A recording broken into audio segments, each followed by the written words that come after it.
repressed. Politically repressed. So they didn't seem to be porn focused, but not that they'll admit. Not that they'll admit. They seemed pretty welcoming of Offworlds. I mean, they didn't. I mean, except for the instance where Doyle sent over a bottle of wine and some glasses to the people that you guys suspect might have been part of the team that stole the medicine, and they rejected it handily and ended up getting kicked out of the bar for it. These people seem pretty welcoming. They just don't see Offworlders very much, and frankly, the planet itself, with its very high gravity and high atmospheric moisture and that kind of stuff, it's not all that pleasant to be on for Offworlders, and so they just don't see very much of it. Got it. What is a Yub Yub Emporium? What is a Yub Yub Emporium? Should I Google that, or is that a dangerous thing to do? Don't Google it.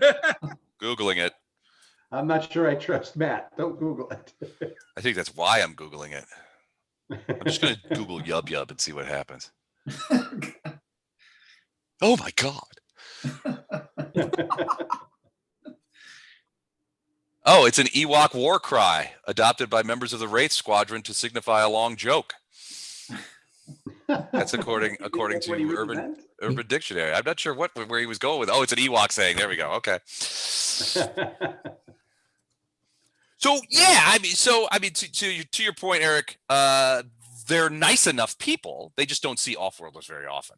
Certainly not in their bars, which is why this Elizabeth, when you guys sent over the wine to the other table and they rejected it, and she was like, "That's it, you guys are out," and there was an argument, and she booted them out of there. She's like, nobody's gonna. I believe what she said was, nobody's following the path of rudeness in my bar, that kind of thing. So she seemed to sort of take you under her wing a little bit.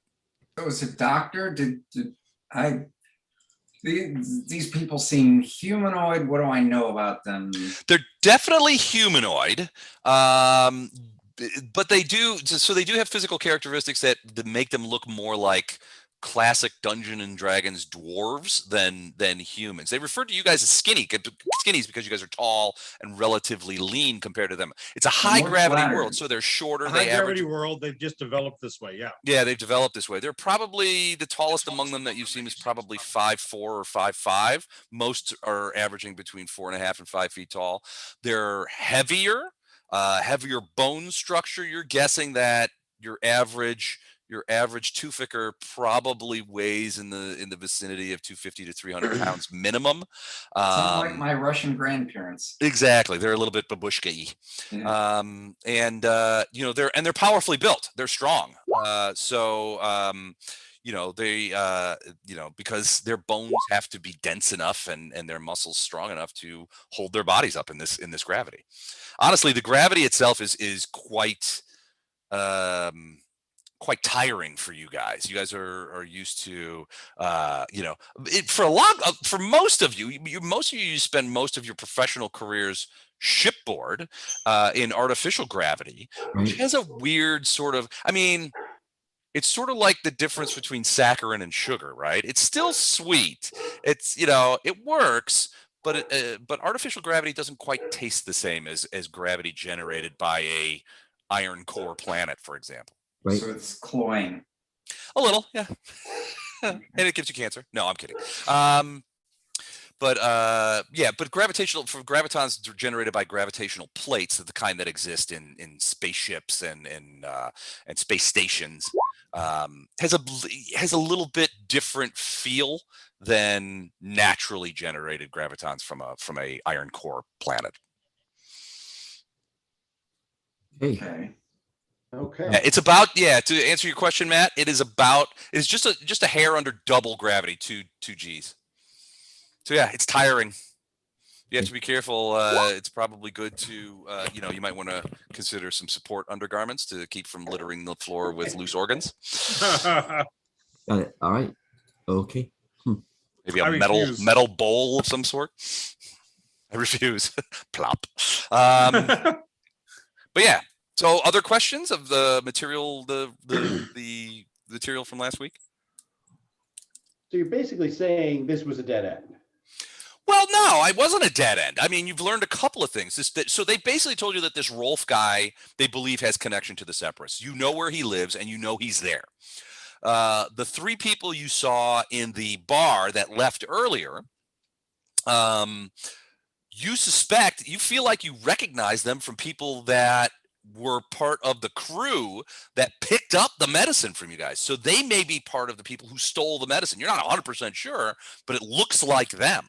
You just didn't, they left before you really had an opportunity to sort of, I don't know, knock them unconscious and then take them off somewhere so you could interrogate them. He had an epic fail on his roll, so. Yeah.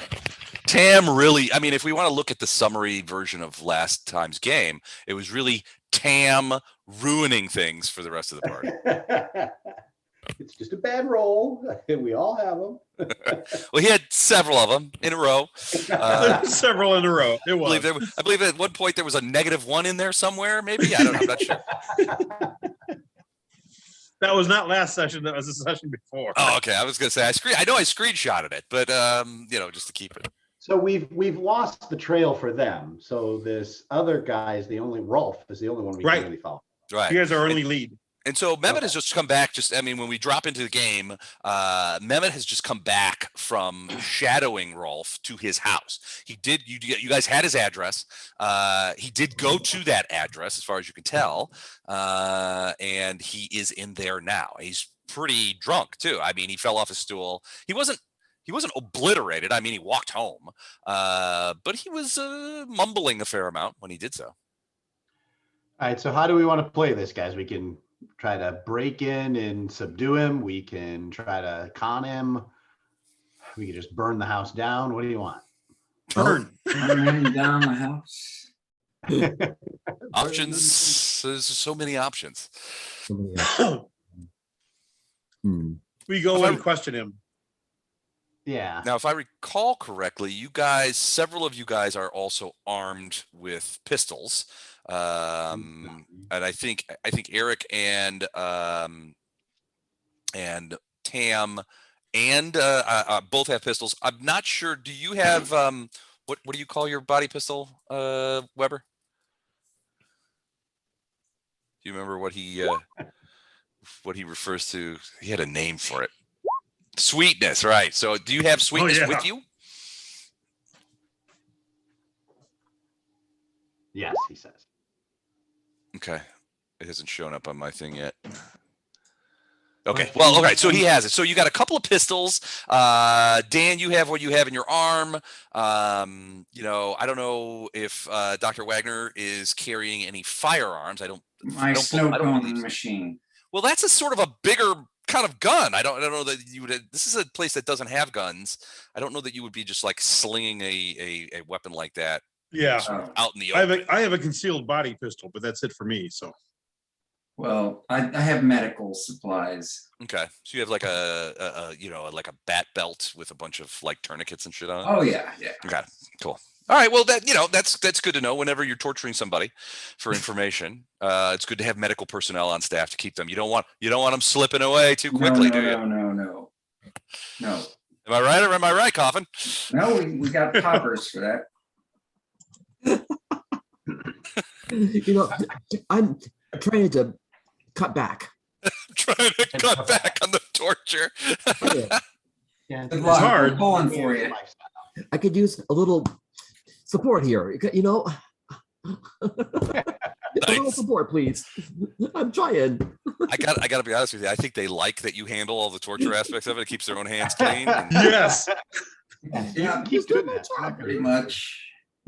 Hey, Tam, do you got to see those other friends? You could disguise yourself as one of them and maybe get into his place, do you think? Maybe, yeah. Now, it would only be you that's in there then, but you could have a chance to try to question him a little bit and see if that goes anywhere. Well, I would leave the door unlocked behind me. Well, so something that you've noticed. Well, no, you wouldn't have noticed. Never mind.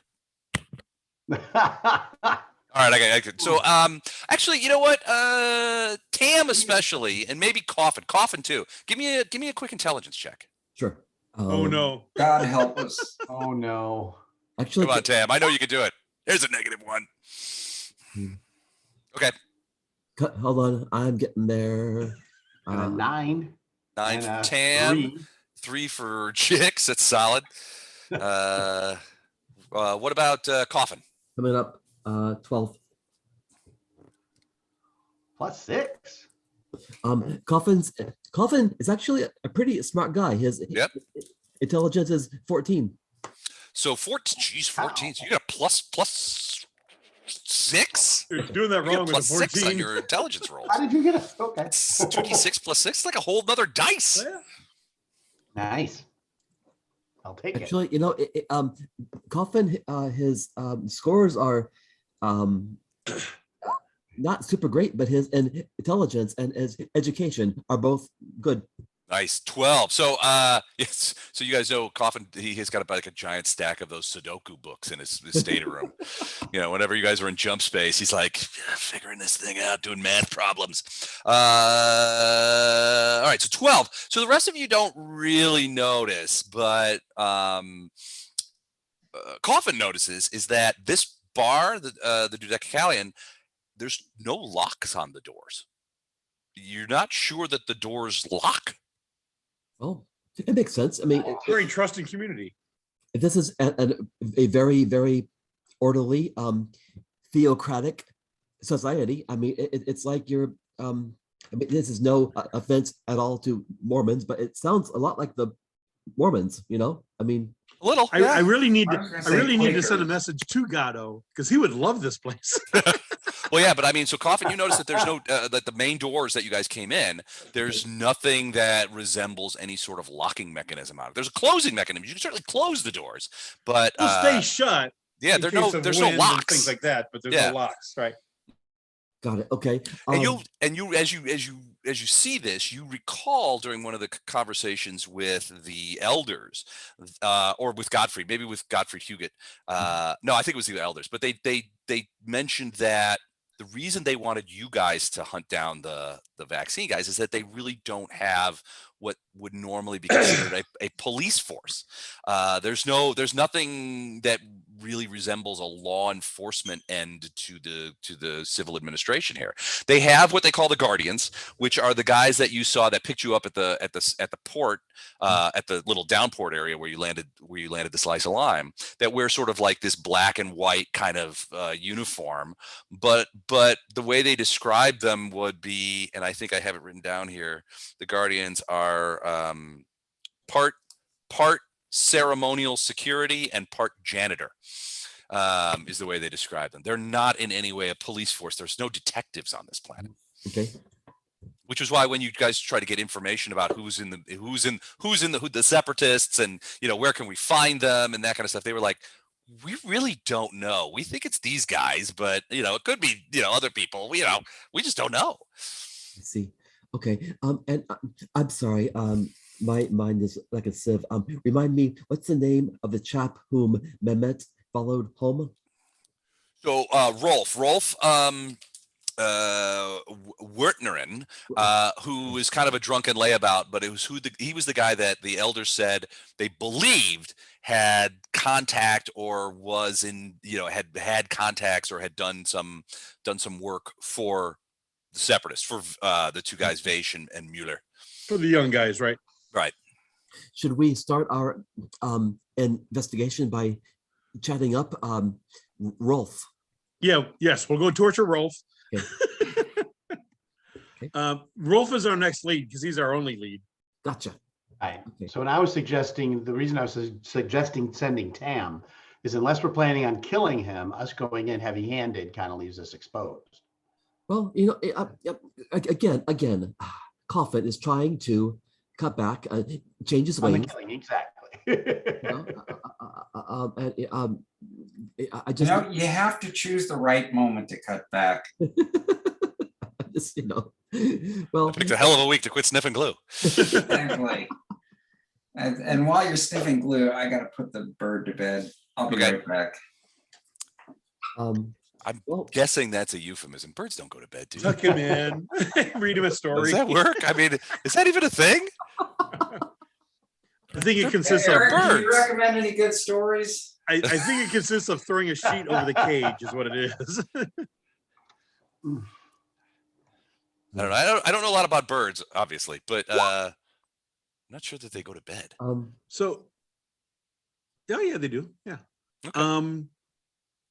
So basically, we need to convince this guy to give us some more information about the separatists, so we know where to go. Right? I lost you. Okay. You know, does is Rolf at home now? Yes, he's in Yeah. bed. Well, he's at home. I'm assuming he's going to bed because he's been drinking all night. All right. Can we just stroll by his home casually and just look at it? Is it a apartment or is it a free standing house? Is it? It's a freestanding house. It's a little. So the blocks in this town are sort of like there doesn't seem to be anything akin to zoning in this place. So he's got a little freestanding house, but it's next to a little shop, and there's some other like buildings which are probably houses. One I'd have to look, but they're of various shapes and sizes. One of them looks like a little like townhouse, and this is Tam. You said one of them looks like maybe a little shop or tavern of some sort. That kind of thing. It's a multi-use block. Okay. All right. And you say that there's a space fungus that is gradually infecting the population, and it's jumped from animal to human. Well, yes. So that's what Huguet told you about. So That's Huguet is Sergei's uncle, and he's basically saying, "Look, we've got," and he called it the cordy. We've got the cordy here, and it's gotten it, and it's the first indicate the way he told it was the first indications that they had got this fungus, this pernicious fungus, were about 18 years ago, and they were stamped out. And there's really, I mean, it's not, and so Dr. Wagner knows a little bit about cordyceps fungus, and he's like, look, it's not a complex organism. It's easily defeatable if you catch it in time. Once a creature has it, it can't be removed. There's no cure for it if you catch it. If you are vaccinated for it, then you just simply don't catch it. And you can walk among it. And what they do is that. But the political issue here is that having this fungus, which can be pernicious and cause real problems if people aren't prepared for it, if it gets into the foodstuffs, if it gets into people, and those people end up traveling to Cymbelline, which is their only thing, if that could be a real problem because it would be very politically charged, and it would. Huguet's guess is that it would cause the elders a lot of problems with Cymbelline. Cymbelline is their only trading partner, and if there's a problem with the food, there's going to be repercussions, because remember, Cymbelline is at war with the Chagukians or whatever they call them, and one of the Cymbelinese advantages in this war is the fact that they have this food planet that essentially belongs only to them. And they don't have to waste a lot of resources making a ton of food. They get a lot of food from Tewfik. Okay. But if it got out that maybe that food has a fungus that turns people into mushroom zombies, you can imagine the sort of political fallout that might happen, say, if we got a bunch of Chinese grain that had Ebola in it. All right. Okay. Right. I wonder if there's a way to I don't want to beat up Rolf, but I'd like to startle him or scare him, or Would you like to beat up somebody? No. Weber has an interesting idea in chat that he just put up. Let's see. What? He was saying to give him a job offer because he's broke anyway, right? Huh. Well, broke is a relative kind of thing on this planet, right? So they do occasionally use Terran credits, but they don't have the technological machinery to use Terran credits in the same fashion that you guys do. You guys have credit sticks that you can use, and a lot of, like, if you're in an AI environment, you can tell your bank account, transfer 50 credits to this bar that I'm in, and you could do it mentally, through your weave. your cerebral weave, and you know, it just happens. They can't do that. They don't have AI. They don't really, as far as you can tell, they don't have computers here. And you're guessing that that's one of the technologies that they did not find useful. So they don't do it. So what happens is that the Council of Elders has built up an account of Terran credits that essentially apply to the entirety of the planet. And what they will do occasionally is they will print paper Terran credits that people can use as legal tender, like dollar bills.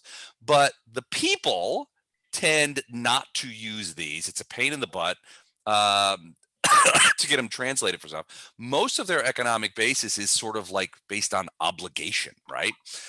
They don't use a ton of money. So if Rolf comes in and drinks a bunch of gin, the expectation is that Rolf will spend a day driving a truck for Elizabeth, or go somewhere and pick something up for her. We'll work it off in some way. There's no official tally, and it's all very loosey-goosey. And even Elizabeth, when you guys were talking to her last time, and mentioned that, hey, you know, Rolf is sort of a project for us, right? He hasn't found his path.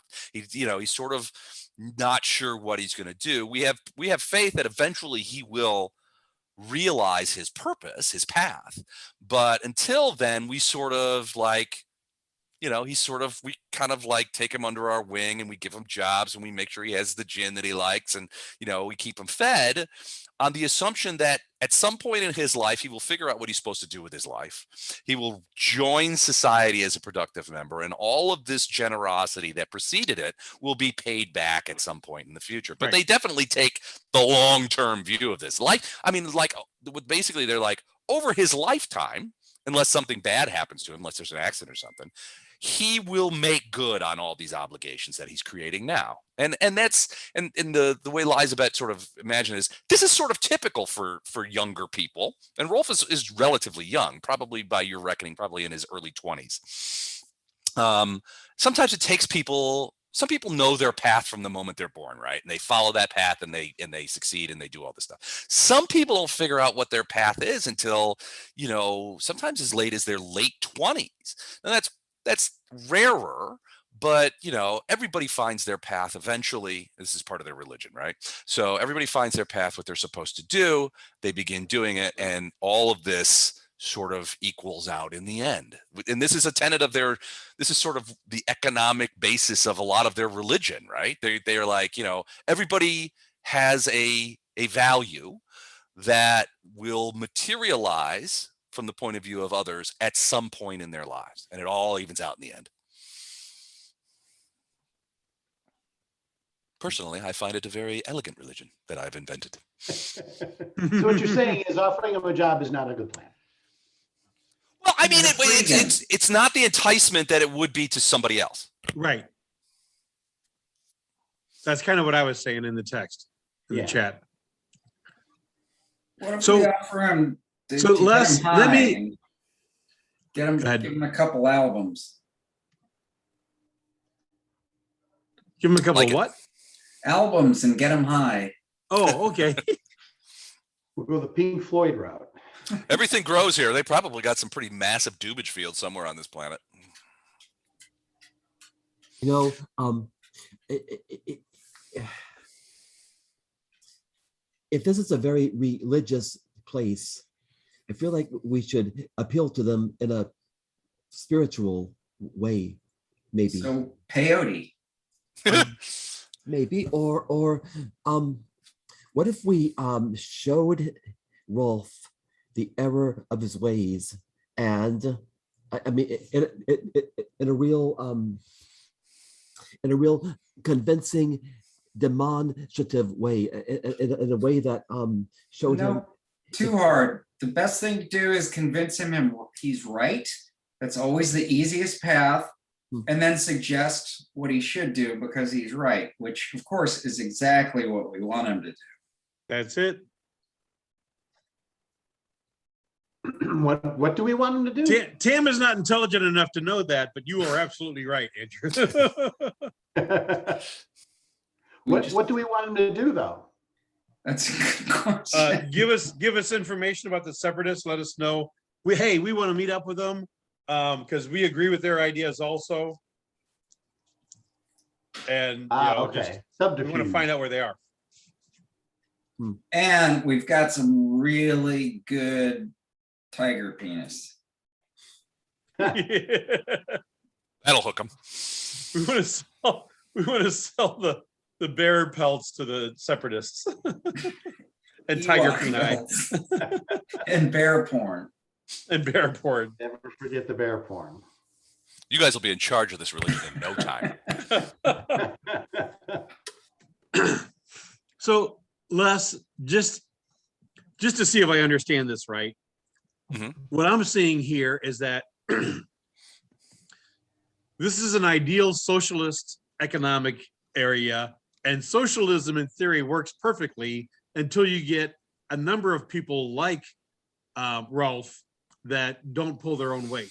Who sort of bleed the system. I don't know that I would consider this socialist. It's not socialism. Yeah, it's not socialism. It's because capitalistic. It's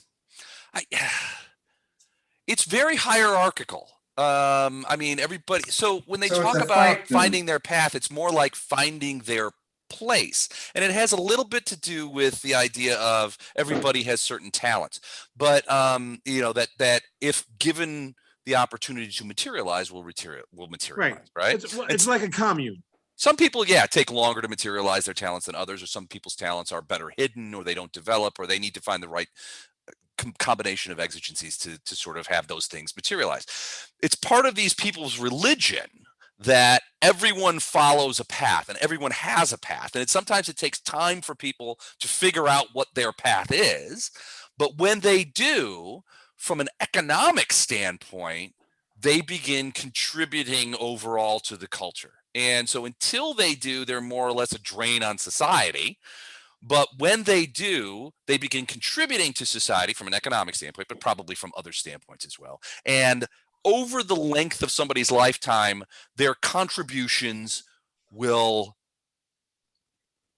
eventually outweigh their detractions from when they were not very good at contributing. So Rolf still contributes things, right? He drives a truck, he does favors for people, but right now he's probably on the negative end if you had to tally it all up. Okay, so he does do some stuff around Sure. and helps a little bit. Sure. Yeah, Okay.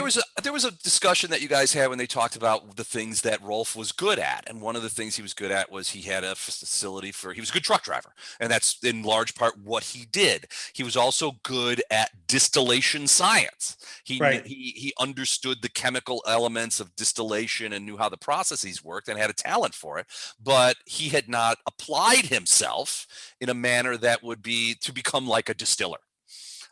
Instead, they said, his abilities in the distillation sciences are more along the lines of consumption rather than production right now. But they're assuming that at some point he's going to figure out something and get it together, and he will become a contributing member of their society.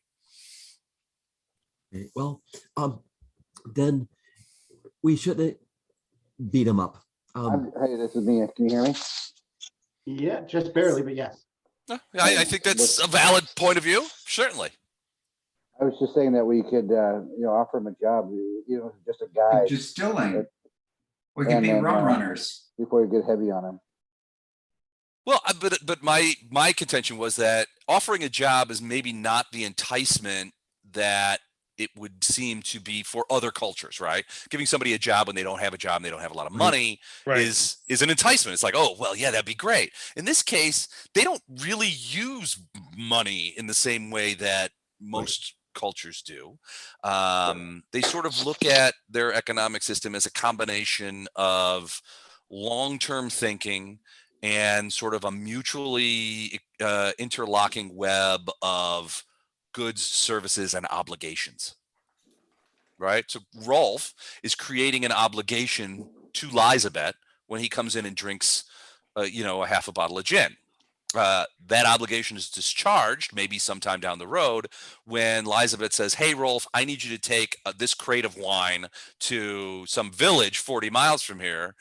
And Rolf does that and drives the crate there and delivers it and comes back. And that sort of pays off that obligation, but it's very loosey goosey. There's no, nobody's got a big book that they're telling. Okay, well, that obligation was, 37 Terran credits and 0.5, and you then the drive only worked out to 24.7 credits. So you still owe me, however. It doesn't work like that. It's just like you get goods and services, and you give goods and services in return, whatever that may be, and it may not be a one-to-one correlation, but everybody agrees that it works. Yeah, maybe our bear porn shop's not going to be as lucrative as I thought. Yeah. They don't seem to be.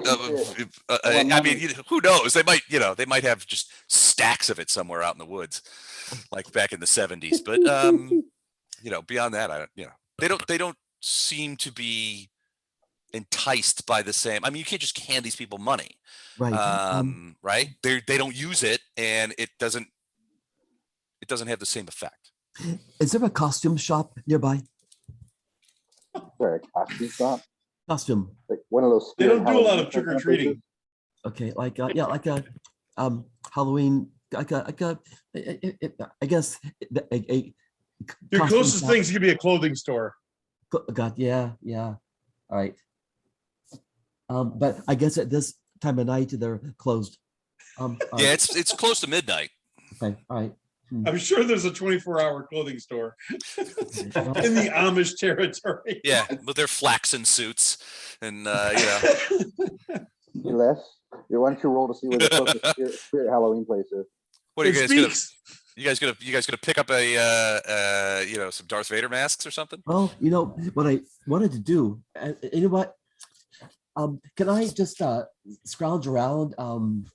I want to find some sort of I guess if I can't have a proper costume, is there I don't know what's the word I want? Not canvas, but what's that kind of bag that it's rural, not canvas, but it's really rough. Rucksack, burlap. Burlap. Thank you. Okay. Burlap. Thank you. Is there a? I don't know. Is there a? I'm scrounging around for some burlap or some sort of rough cloth or. I mean, you guys are still at the bar. You could ask Elizabeth if she has something like that. Elizabeth, hi. I Can I have your underpants? Are they burlap though? Yeah, of course they are. well, on a rustic place. Do you have an bag of apples or a sack of apples or something or a sack of fruit? Actually, I So don't. I have to apologize. My internet seems to be popping in and out. I'm missing a lot of what you guys are saying. Are you guys seeing that in my video? I think that's Yeah. called selective hearing. Okay. Well, No, it's not. Could you what could you repeat that, Eric? I'm sorry, I missed it. I was asking Ms. Elizabeth if she has some sort of bag or sack, maybe some sort of sack that held apples or some sort of rustic rural fruit or like squash. I don't know. Yeah, she thinks. Yeah, maybe yes. She's like, I have to check in the back, but let me take a look. Thank you, So thank she you. goes back there. You can hear her rustling around in sort of her back corridors a little bit, and then she comes back and she does. She has a big burlap sack that has a big picture of wheat sheaves or barley sheaves on it, Beautiful. and it says. It has what looks to be a town name on it. It's hard to read the print, but it's like one of those really long names. So you're guessing is since they have really long town names here that you think that might be it. But yeah, she's like, will this do for what you need? May I borrow this for just one night and I'll bring it back to tomorrow. I'm glad to leave a deep deposit. Oh no, that won't be necessary. Take it with you. Use it how you will, and just bring it back when you get a chance. I sure will. And thank you so much. Appreciate it. All right, great. So I take my bag. Can I feel like we You want to try it on first?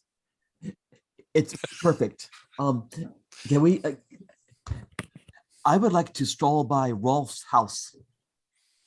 Okay. Stroll. Rolf is turned on by burlap. With a bag. Yes. I mean, Don't you need a spoon as well? Just a bag. And I want to just walk by the gentleman Rolf's house and just Are those apples in your bag, or are you just happy to see me? is it a big house, small house? It's not very big. So, are all you guys going over to Rolf's house to check out, Yeah, see we want to laugh at him. what this bag gaff is going to be? Or okay, so What a good laugh. all right, so you have the bag. You guys basically say goodbye to Elizabeth. Once you guys leave, everybody else pretty much is rolling out the door, and it looks like the place is closing.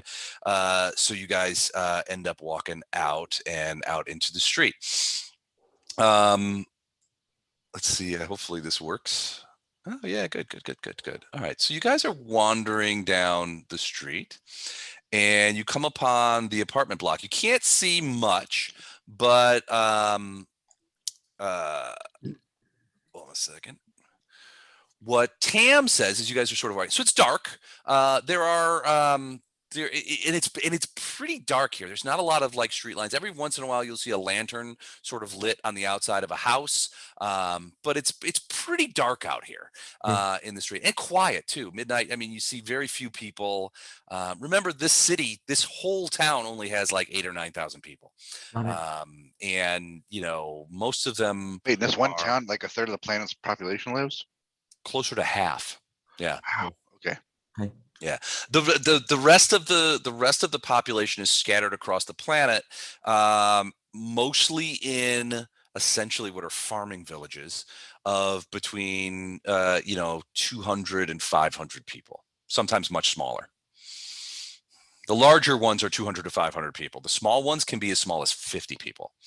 But they're basically scattered out across the entirety of the thing, so that of the planet, so that almost the entirety of the planet, which is almost entirely arable, is under cultivation. It's an agricultural planet, and almost all of it is being used for farmland in some manner.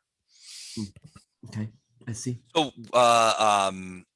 what Tam will tell you is that Rolf's house is this one. This where this wagon is parked out front down here. That's Rolf's house. There's a couple other. There's a house right next to where you guys are sort of standing. Hold on a second. Okay, so Rolf's house is where the wagon is to the south. Yeah, right. Now there's another house like right here that you see. There's another one right here, and then behind here, this looks like a little block over here. Can you guys see that? Yeah. Okay. Over here looks like a little block of very small apartments of like a fourplex of what look to be apartments. This building looks to be some sort of shop. It's closed right now. There doesn't seem to be anything moving in there. And then you see another shop-like building over here. That's down here. So it's like two shops, a fourplex of apartments, and 3 individual houses. Rolf's is an individual house, and it's down here in the bottom left corner. Perfect. I'd like to kind of just stroll down there. I'm out for a late night stroll. That's all. Okay. The bag. Smell like burlap and fermenting apples wafting in the air. Just I just want to just okay. So you go down there. Yeah, there's not a whole lot going on. In some places, like in the lower shop, you can see it looks like in between here, as you look down the alleys, you can see that there is there's an alley that looks like it separates this area, and I'll give you some extra vision here so you can sort of pop down through there, take a peek. Cool. I can't see squat. I'm gonna let everybody see what Coffin sees. Thank you. So yeah, you can see over here is sort of like a little alleyway back here. And your guess is that it goes, yeah, you're sort of peeking. Yeah, that's like an alleyway behind the area. You can see that in this building, there's a lantern in the back, radiating some light out to the right. Do we see everything Coffin sees? Well, I'm just making it so that you can see it. Yeah. Damn, I do look good in burlap. So you can see it. You can see in the alley, right, Andrew? Okay. What else does Coffin see that? Yeah, I can see it. So is Rolf's house right here? Yes. Okay. Okay. And this whole thing is Rolf's house? Yes. I see. Where might his, okay, I'm gonna assume he went inside his house, dead drunk and passed out. It says, do I see what looks like maybe a bedroom window? So yeah, you think there's so yeah, you saw it around here. So you think that this might be a bedroom window. There's a little door here, so this might be a back door or something like that. There's another window up here. And let me just go ahead and see if I can show you where. There's another window over here, but both of the windows seem to be shuttered. Okay. Okay. Right. So is the house made of straw or sticks or bricks? There's a lot of loose stuff out in the back of in the alley, wood and things like that. It looks like there's a fair amount of stuff that gets just sort of stored in the alleyway, so you can see all that. And Got it. Often you're standing out of there's Well, like just wooden items and things of that nature. So there's Oh, but what is the construction of the house? The house itself is of stone, although it's a little more. The doors are wood, but the walls are stone. The roof seems to be of some sort of slate tiles of some sort, and it's peaked pretty standardly. But there's no second story; it's a single story house. okay. None of these are have second stories. They're all single story buildings. Okay. And Excuse me. we're pretty sure that Rolf was indeed staggering drunk. You'd have to ask Tam, but he had taken down most of a bottle of gin that night. At least Okay. that's what it looked like to you guys. Okay. Well, Wait, that night? I thought it was this night. Same night. Tonight. Right? Same night, yeah, tonight. yes. Well, even an ex-Navy Irishman like me would be staggered by a full bottle of gin. Gin. Let's see. So there's a window here. Yeah, there's a window there, but it's shuttered. It has shutters on it. Okay. Are the shutters locked or are they of? Nope. Do you reach out and touch them? I do. Yeah, you reach out and touch them, and they just go. And you can sort of Very see trusting it. people. Yeah, they're not much for locks. Are we in Canada? Kind of.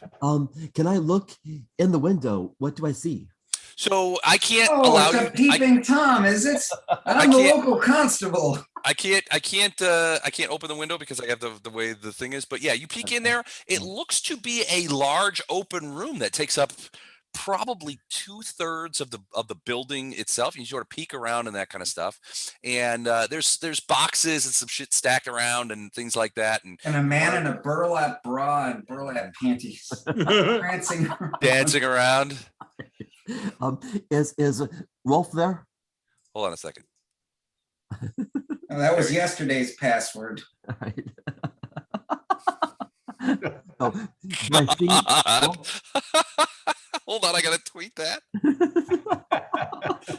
Is Rolf there? That was yesterday's password.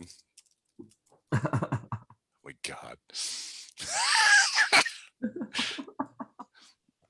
All right. Almost there. I misspelled yesterday's like by a mile. Hold on a second. Okay. All right. Yeah. So no, you don't see Rolf, but you do see what looks to be it's a large area. There's some piles of stuff kind of getting around. It looks like, detritus in large part. Some boxes, some stacked up furniture in different areas there. There's but it's a big wide open space. And you can see also over here is a fairly large garage sized door that's partially open, that your guess is that when not drunk, Rolf might park his wagon in here. Let's see. Okay.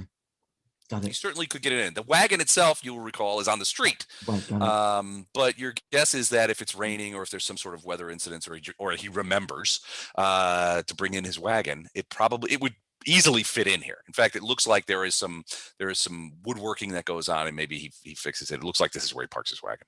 Got it. So if I don't see Rolf in this big, large room, I'm going to assume he's in this room here. There is a Okay. little door, right, sort of right in the middle, right here, that's closed. That goes into that room. So yeah, I mean, he's not in this big area. No. Okay. I wish I had some what I X-ray need- specs. Next. Well, I wish I had do I see any containers of, I don't know, Vaccines? do I see any? No, nothing like what you guys brought in. Around. These look to be locally made wood, Got it. those kind of containers. Not much metal. Can you tell me what else is in the, is there any I don't know, I probably missed this again because it looks like it froze. Yeah, I missed what you said. Could you tell me what? sure, sorry, That's not your fault. It's my stupid internet connection is being a penis. what I would like to do is go. Tell your sons to stop downloading bear porn. You're playing. I tell them and I tell them and I tell them and they just won't listen. What I would like to do is go inside and stack up in I want You can't stop laughing at your own joke. I want to stack up in front of the door some pots and pans and something that will make a very loud noise if stumbled over. Okay. There's a fair amount of crap in the alley if you were to move some of it around. I mean, there's no pots and pans or anything, but there's stuff like if somebody. So which door are you talking about though? Is there an interior door here? Right here. Yes, sir. Okay. Can I just stack up all kinds of crap there? Just like, So you're gonna go in. You're gonna go into the garage area. Great. We're gonna have to bail them out for B&E. Okay. I'm gonna just walk in. Not Do you go in the window or do you go in the big? Do you go around and go into the bigger? No, he's classier than that. He goes down the chimney. you know what? If this big door is open here, You calling him Yeah. fat? Yeah, Maybe it's back actually tomorrow, yeah. ajar a little bit, and open a little Great. bit. The door's ajar. you know Doors. I'm gonna confidently, not at all sneaking, I'm just confidently walk in. Just blow in there. All right. So you go in there and you begin stacking some material against this side of the door, so Yeah. that if anybody comes through there, it'll make a lot of noise. That's how I'm reading you. I want to set up a terrific clatter. Okay. A giant, startling, tripping over clatter, so that.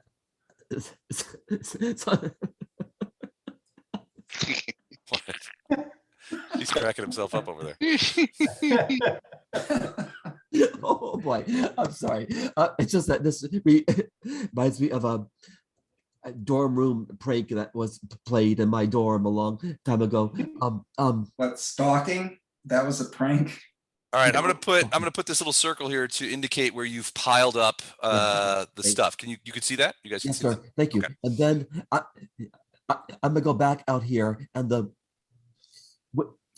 windows here ish. The window is here towards the corner. The Right. door is right here. I see. So Okay. before you do anything else, Yes, sir. what are the rest of you guys doing? So you guys, as far as I know, are still down the street. So you've seen I'm looking at my Coffin. watch going, he's been gone a long time. Well, he's he's gone around the building. He's gone into what looks to be a large door. He was inside for a little bit. He came back out and then went back around and turned the corner out of sight. You're not entirely sure what he's up to. Wait, Wagner. No, Coffin. Doyle. Did I say Wagner? Sorry about that. Might have. Dr. Wagner. Dr. Wagner. D-Wags, as I like to say. D-Wags is fine. He hates that. Yeah, so what are the rest of you guys doing? Well, I think we should set up in case the guy I'm comes effing running it. out, like by the door. I'm washing. I'm using my my communication device to see what bail money looks like when it's a barter system. Exactly. All right, what am I gonna get? To get some rakes and a bunch of fish, I guess. I Jesus. would casually be standing, just So, chilling out. Guys, over here. it's breaking up a lot. Hmm. So I've got to restart. It's I too bad. This is comedy gold, Les, you're missing out on. I'm missing a lot of it. So it's breaking up like every 5 seconds or so. So I'm Okay. gonna restart. Okay. Stay where you are. I will I'll be be here. right back. I'll I be promise. great. Amongst yourself. I swear. I'll be here. Your deity will check on you soon. So, if you all can hear me, I would like to convince Rolf to tell us where the pharmaceuticals are, or So Sure, then. I guess I'm a little confused. Why are you going into his house and stacking up noisy things against his? I guess I don't know. Yeah, what the what's play is. your con?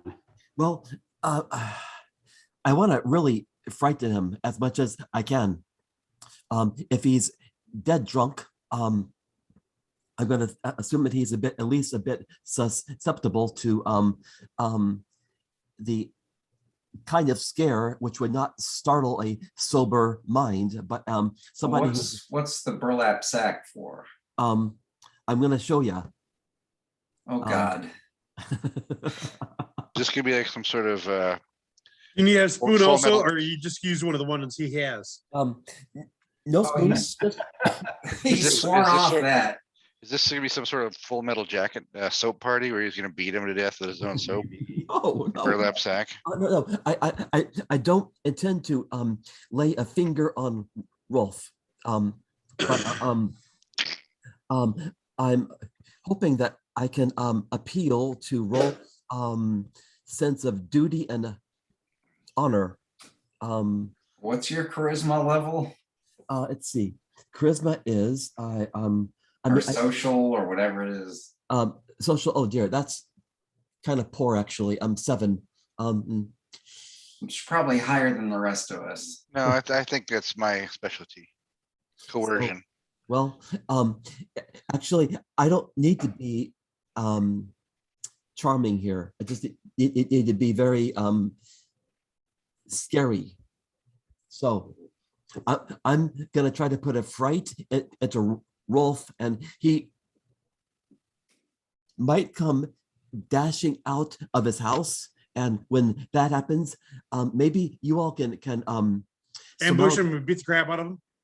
or I just think I don't know, questions. grab him and say, "Man, you got to do the right thing. We don't Well, that's an option. hurt you." Okay. Okay. Do So the right thing. Okay, this is something new. I like it. do the right thing. Yeah. appeal to No, his- it's a movie from the 90s. We're appealing to his dwarf manity. It's dwarf. We're assuming he has any. Well, I'm gonna assume that. He's a freegan. We don't know what motivates him. So how should we plot against Les while he's still not really quite looped in yet? Like, Yes. how should we mess with his mind? Are we finally going to overthrow the DM? Yes. No, we already had. So Yeah. No, we were just messing with his internet connection. John, you snuck that peyote into his whiskey cabinet, right? So he's Yes, gonna, I did. his bourbon's gonna start tripping him any minute now. nobody Yep. tell Les. Like, we're in the spirit world. Oh, damn it. He's still recording this. Oh, dang it. Oh, gonna come out on the tape, guys.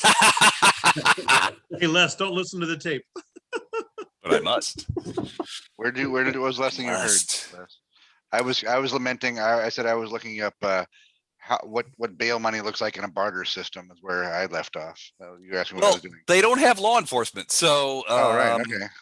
yeah, they don't really have anything. But if you God, offend has got to enough, come here. if you offend enough people, there's probably going to be some sort of repercussions. I don't know. I'm side-eyeing the doctor who's had some questionable surgeries over the last couple of years. So, like, yeah, so no medical laws here, doc. So I mean, my rudimentary primitive plan is just to give Rolf a scare. He'll come dashing out, and you guys surround him and say, "Rolf, do the right thing." That's we're gonna appeal to his dwarf manity. That's right. Okay. Now, I also want to try to find. If we're gonna go this route, let's just kidnap him. and torture him. I mean, really, what's the difference? Jesus. Again, Doctor always goes to 11. I'm trying. Okay, this is just me. I'm trying hard to try I something. have sodium pentothal. Oh my God! Well, that might work, but Give me some, it's good stuff. I just And acid. Oh, don't give me any of that. I feel like we're in a delicate social situation, and we can't just use force and fists and spoons. We got to We can use use surgery. I have an yes. extra neural lace that I took off whatever her face was, the assassin lady. Shamira, who I Married? Still is know, looking for us. who I gotta talk to someday and convince her not to kill me, but I want to just try to appeal to Rolf's sense of duty, because I know that he was raised to be a dutiful religious person. So I just want to startle him I back. get the gist. I get the gist of it. I think it certainly is I would say after listening in for the last 40 minutes, the strongest plan we've come up with so far. So I'm with you. I got your back That's because we there. haven't come up with any plan. That's what I'm saying.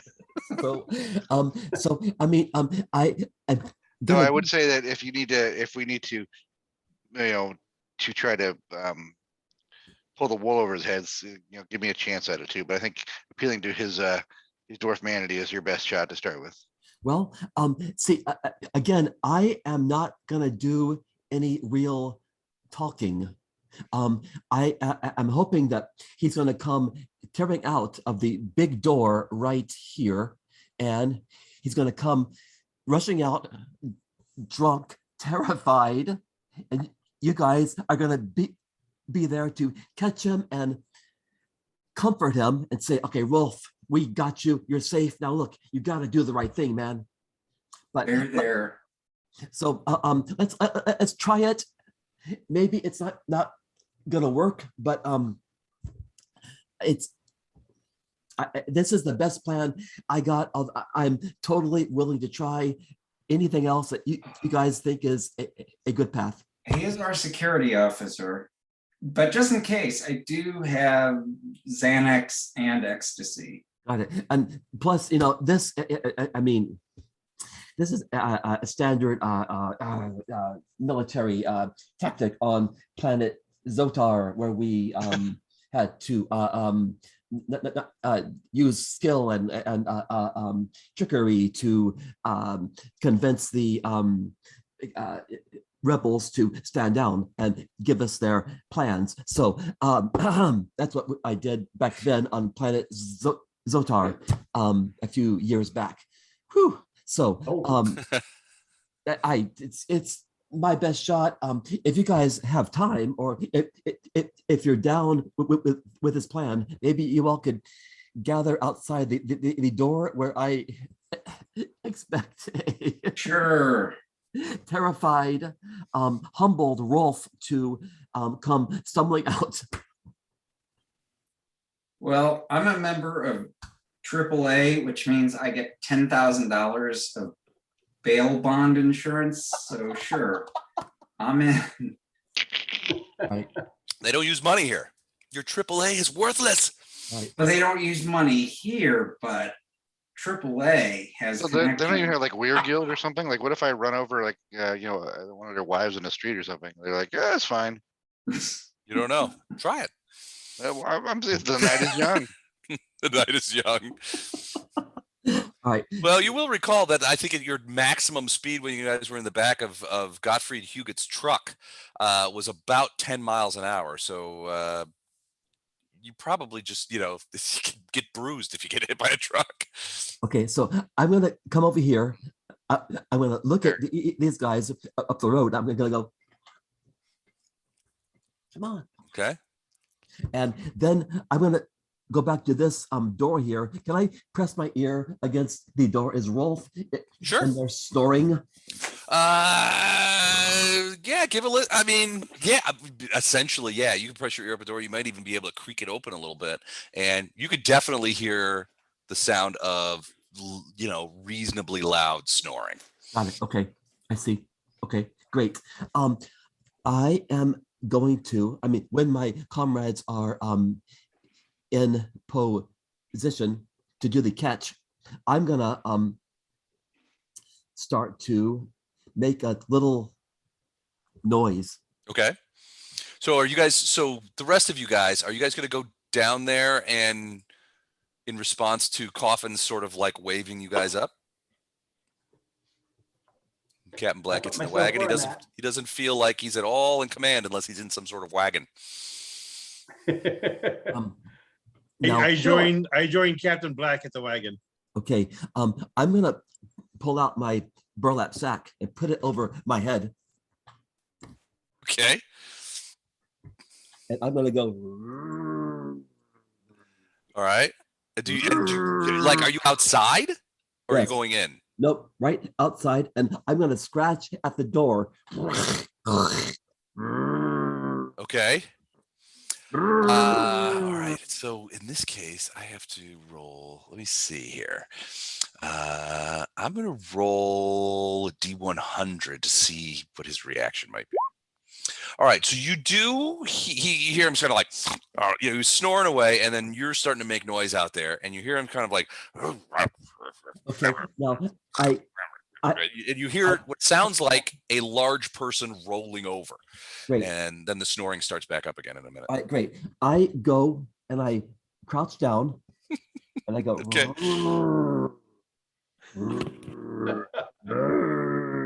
Fungus. All right.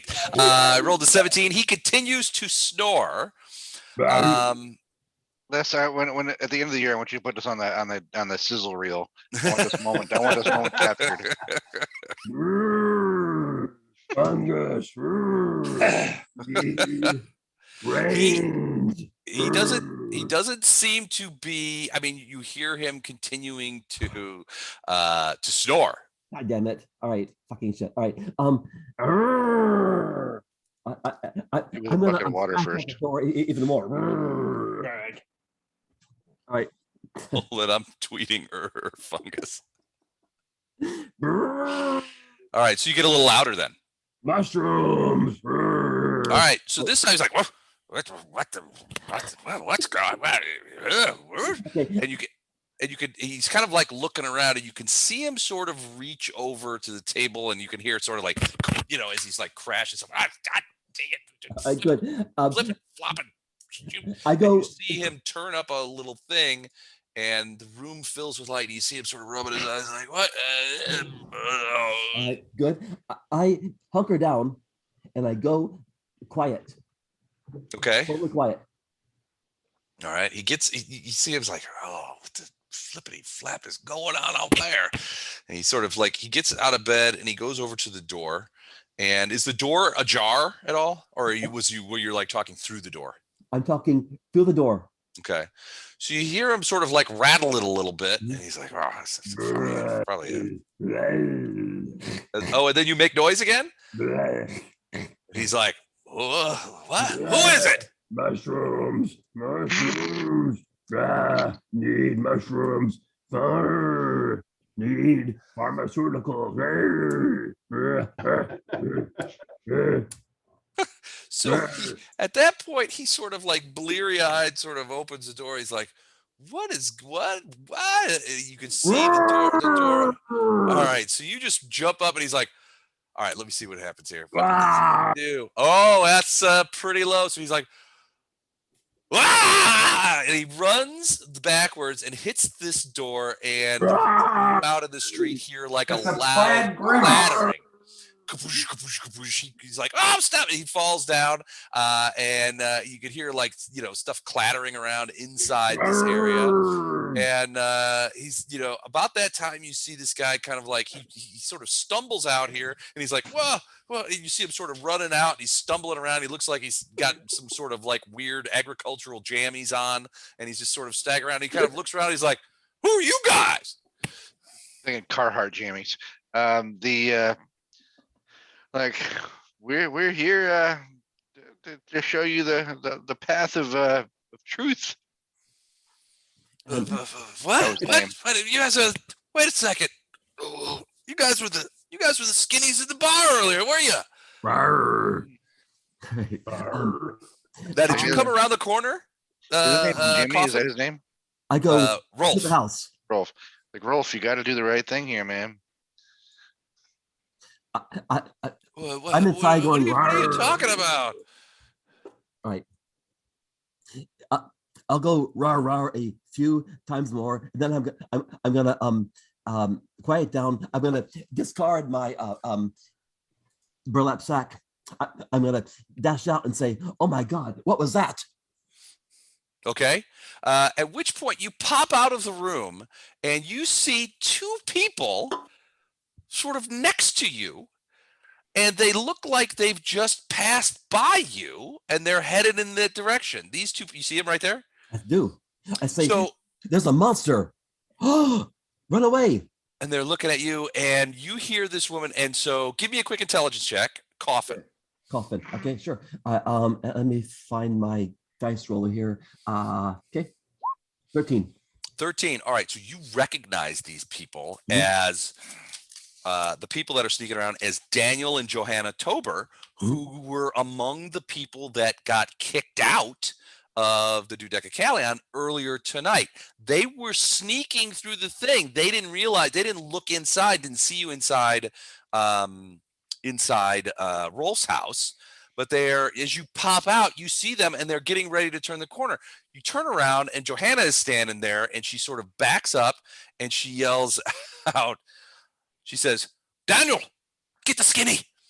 And you see this guy kind of run up to you. Really? And he looks like he's going to throw a punch. He doesn't have a gun or anything, but he's Really? shot. He's just like, boom, he's getting ready This to is punch. not a punch you want to get hit by, Eric. I got a feeling he's gonna floor me. And then these guys come out. You see, those of you on the other side see two other dudes. One of them, you're pretty sure, is Isaac Tishmeyer, who also got kicked out of the bar earlier. Another one is you don't recognize, but they're like, "Rolf, are you all right, man?" And Rolf's like, "There's something in my house." And so these guys come running up, and they're like, "And what?" And so they look over at you guys, sort of in the wagon, and they're like, "So what are a couple of skinnies doing down here then?" And they're sort of like rolling up their sleeves and, sort of like, "I think we're going to have to beat a few asses tonight, aren't we?" Uh-oh. I say, wait, it's inside. It's a monster. It's a fungus monster. I don't know that they're buying it. He was terrible. I rushed in to Nah, they're not buying it. So let's roll initiative. All right. Roll. Everybody? Everybody. Unless you guys are going to sit this one out. No, I want to. Okay, so remind me, it's been a while. So it's 2d6. 2d6 plus your dexterity bonus, and I believe dex is the fourth score in your UPP. 9. Fourth score in 7 rolls ago. Dex. Oh, sorry, it's your second score in your UPP. So remember, you get bonuses or negatives for every number that you are above or below 8. So if you have a dex score of 10, you get plus 2. Yeah, 8 is just plus 0. Okay. I'm sorry, I didn't click my character first. I rolled a 9. I rolled a 5. Okay, hold on. Let's get you in there. Doyle, you could roll a Rolling 9. 9, 2, 5. Gonna get punched by a dwarf. And the nads for my trouble. I was on my character, but it didn't go over. I don't have that thing programmed. So I got an 8. Okay, you got an 8, did you say? That's an 8, yeah. All right. Captain Black with an 8. That's Daniel. Let's see what he gets. A 9. There's already another 9, so he's going to get an 8.9 because they are not as dexterous as the skinnies. Who else am I missing? Dr. Wagner? Did you roll initiative? You're muted. He got None of your business. Okay. Oh, you got a 3. Okay, I'll get you in there. And Memitam, Coffin, Weber. What did you roll? 5. Where are you? Where is Weber?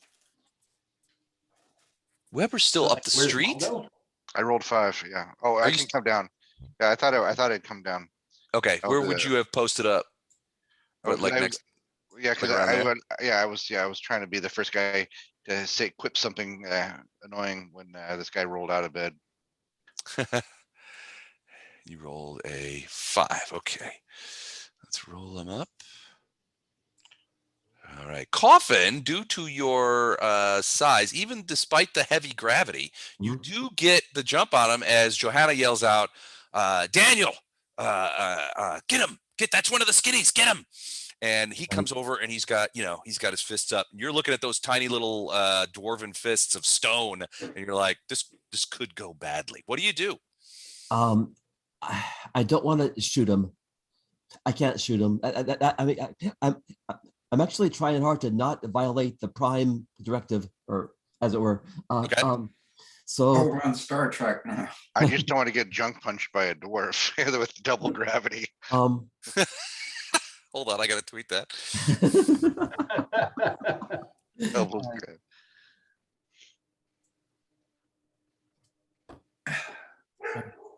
I say, I mean, that's how I live my life now, Les.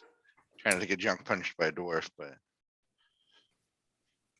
Just don't want to get junk punched by a dwarf in double gravity. all right. That's awesome. All right, sorry, go ahead. Well, I don't have any non-lethal weapons on me. I have my sidearm, which I don't want to draw. Shoot. You could punch him. I guess I could. Can I draw my sidearm and hit him with the butt? Sure. All right. I mean, can I try to pistol whip? Okay, I'm gonna pistol whip a dwarf. Okay. So you're just gonna pull your gun and then you're just gonna smack him with it. I have a I'm gonna I have a just a sidearm. It's not like a carbine, but I'm gonna pull it out and smack him one. Yeah. It's a pistol, right? Yes. Yeah. Okay. A pistol. All right. So technically, I think if you're hitting him with something, that's technically a cudgel. It's a bludgeoning, yeah. Yeah, it's bludgeoning. So do you Cudgel. have any or a club? Okay. I'll let you pick if you want to use a club score or a cudgel score. That's both the same. So do you have any cudgeling bonuses or anything like that, or is it straight up? I have. Let's see. I have. Like cudgeling, do you mean like spooning with your wife? A little. Yeah, that's what he means. I have. Well, I have gun combat 3, but it's not really gun combat. No. I have melee 1. Well, this would count for melee. So yeah, I think if you're hitting somebody with a gun, that's definitely striking. Okay, something. so should I roll 2d6 plus 1? 2d6 plus 1, yeah. Yes, To sir. see if you hit him. 2d6 plus 1. Here we go. Boom. And I roll it 8. 8. That is a hit. So you just get him a glancing blow. Mhm. You would normally do 2d of damage, but because of the gravity and because the sort of the surprise, you're only going to do 1d. So you 1d? do 1 dice of damage. Yeah. Gotcha. And I do 4. 4 points of damage as the gun bounces off his head, and you are surprised. I'm gonna go ahead and minus that here. So the junk punch. Couple of things happen. You bounce that gun off the top of his head, Mhm. and he doesn't even flinch. Oh, It just shit. sort of goes tonk and off. And so 2 things. You ever hit like a metal pole with a bat when you were a kid, and you get that little thing that happens with your hands? That's what happens with your hands when you hit this guy. These guys' skulls are like pretty thick. You can see a thin rinnle of blood. So you did hit him. Yeah. But he's kind of like hunked up like this, and he's ready to throw a punch at you. And he just completely. I mean, he doesn't react to the blow, although you can tell that it did some damage. This is gonna be a real tough fight. I can tell. Hope I don't die. Well, I don't know you can die from a punch unless it punches like your kidney out the back or something like that. But he's going to go ahead and take his turn. And he throws a punch that hits you. You're quite a bit taller than him, so his Yeah. punch hits you right in the abdomen. Oh. Are you wearing any armor? Well, A girdle. here's my thing. I don't know that I would have worn. I mean, what would I have done? I guess I did not declare that I was or was not wearing armor. What kind of armor do you typically have? I A have girdle. it says I have unpowered ceramic combat armor DR yeah. 17. No, combat armor is obvious and heavy. Right. For a planet like this with double gravity Right. and no guns to speak of, Right. I doubt that you would consider. I mean, All right. you guys were on a delivery run. You probably are not wearing it. No. Well, we all got the that light armor. What did they call it? The stuff that Oh, like the jacket style? yeah, it was named after politicians. What they call it, the Would he be wearing a camisole or teddy? The Blagojevich? no, Well, no. Okay, hold on. I'll look it up. If But we all decided to buy that. Diplomat, that was it. The Diplomat. Diplomat. All right. The Do you remember if it Diplomat has any backpack. damage? Does it have any damage? What's the damage reduction on that? Do you remember? I thought it was like 2, but let me check. Now I gotta write it. Now I gotta look it up. I hate looking up stuff. I'm in the supply catalog, so I was just looking up my weapon, but where's Well, the if armor? you can just lie plausibly, Les won't have to look things up. Hint, hint. That is generally a good rule. Now that's one of my favorite quotes of the night. You just lie plausibly. You don't have to look up that stuff. Combat battle dress. It's above that. Did not buy the diplomat stuff. I got cloth bought plus 8.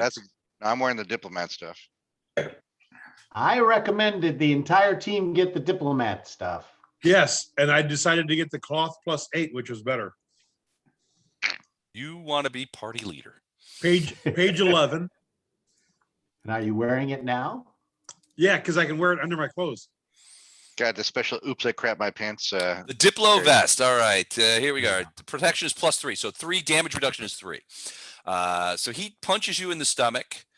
And you have that Diplo armor, so you take 7 points of punch damage as your wind is knocked out of you. Just like, within a couple of seconds. I mean, you clout that gun off of him. You're like, uh-oh, and then that punch lands, and you're like, oh God almighty. You might have peed a little bit from that. He hit you hard. I bet. And you hear his wife Johanna exhort him, hit him again. Damn it. He's still up.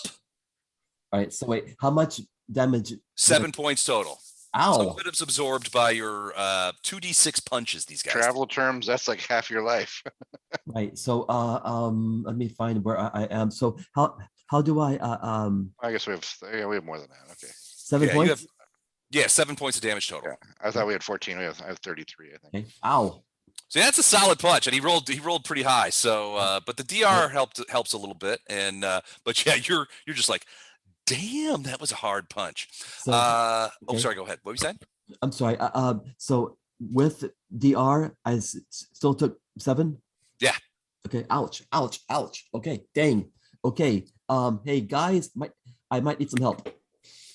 They don't know because you can't contact them because no literal lace on this planet. But Captain Wagner standing on the wagon Wagner, as they like to call. I'm not Captain Wagner. Black. Why do I I'm keep Dr. saying Wagner?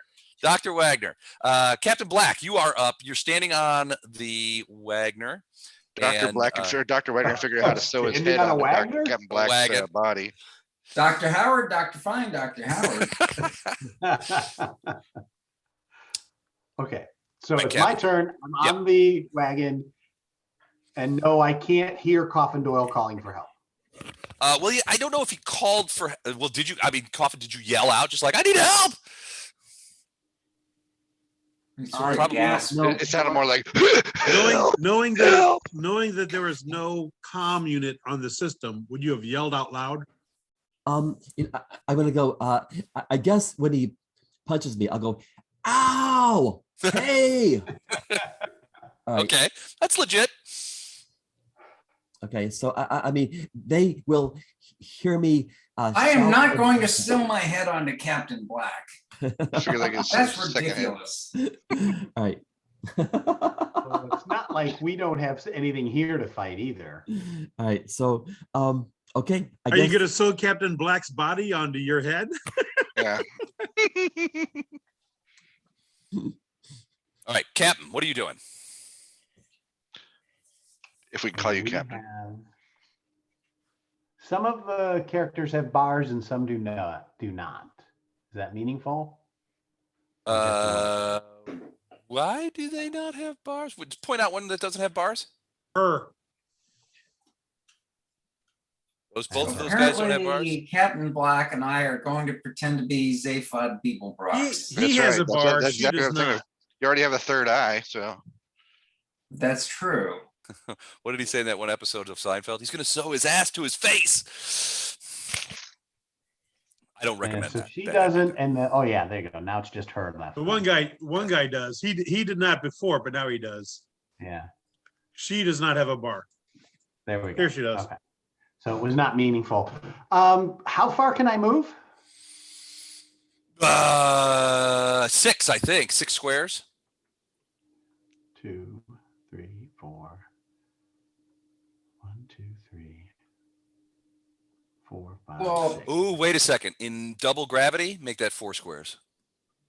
Well, before he moves, since this is a small rural community, I want to give everyone a bag of OxyContin. Oh, you found their weakness. That's terrible. We shouldn't even talk about All right. it. Opiate Scrub this crisis is recording. Yeah, we're I scrub this on call recording out because one to of us us runs to for see politics. we That's going to happen. consolidate into a single fighting area. I recommend heading to the south, and then I head down to here. All right, so you jump off and run away. No, I'm running to the fight. Thank you very much. Cool. All right, so you jump off, you run away, you turn the corner, and you see this woman who you recognize as Johanna from the bar.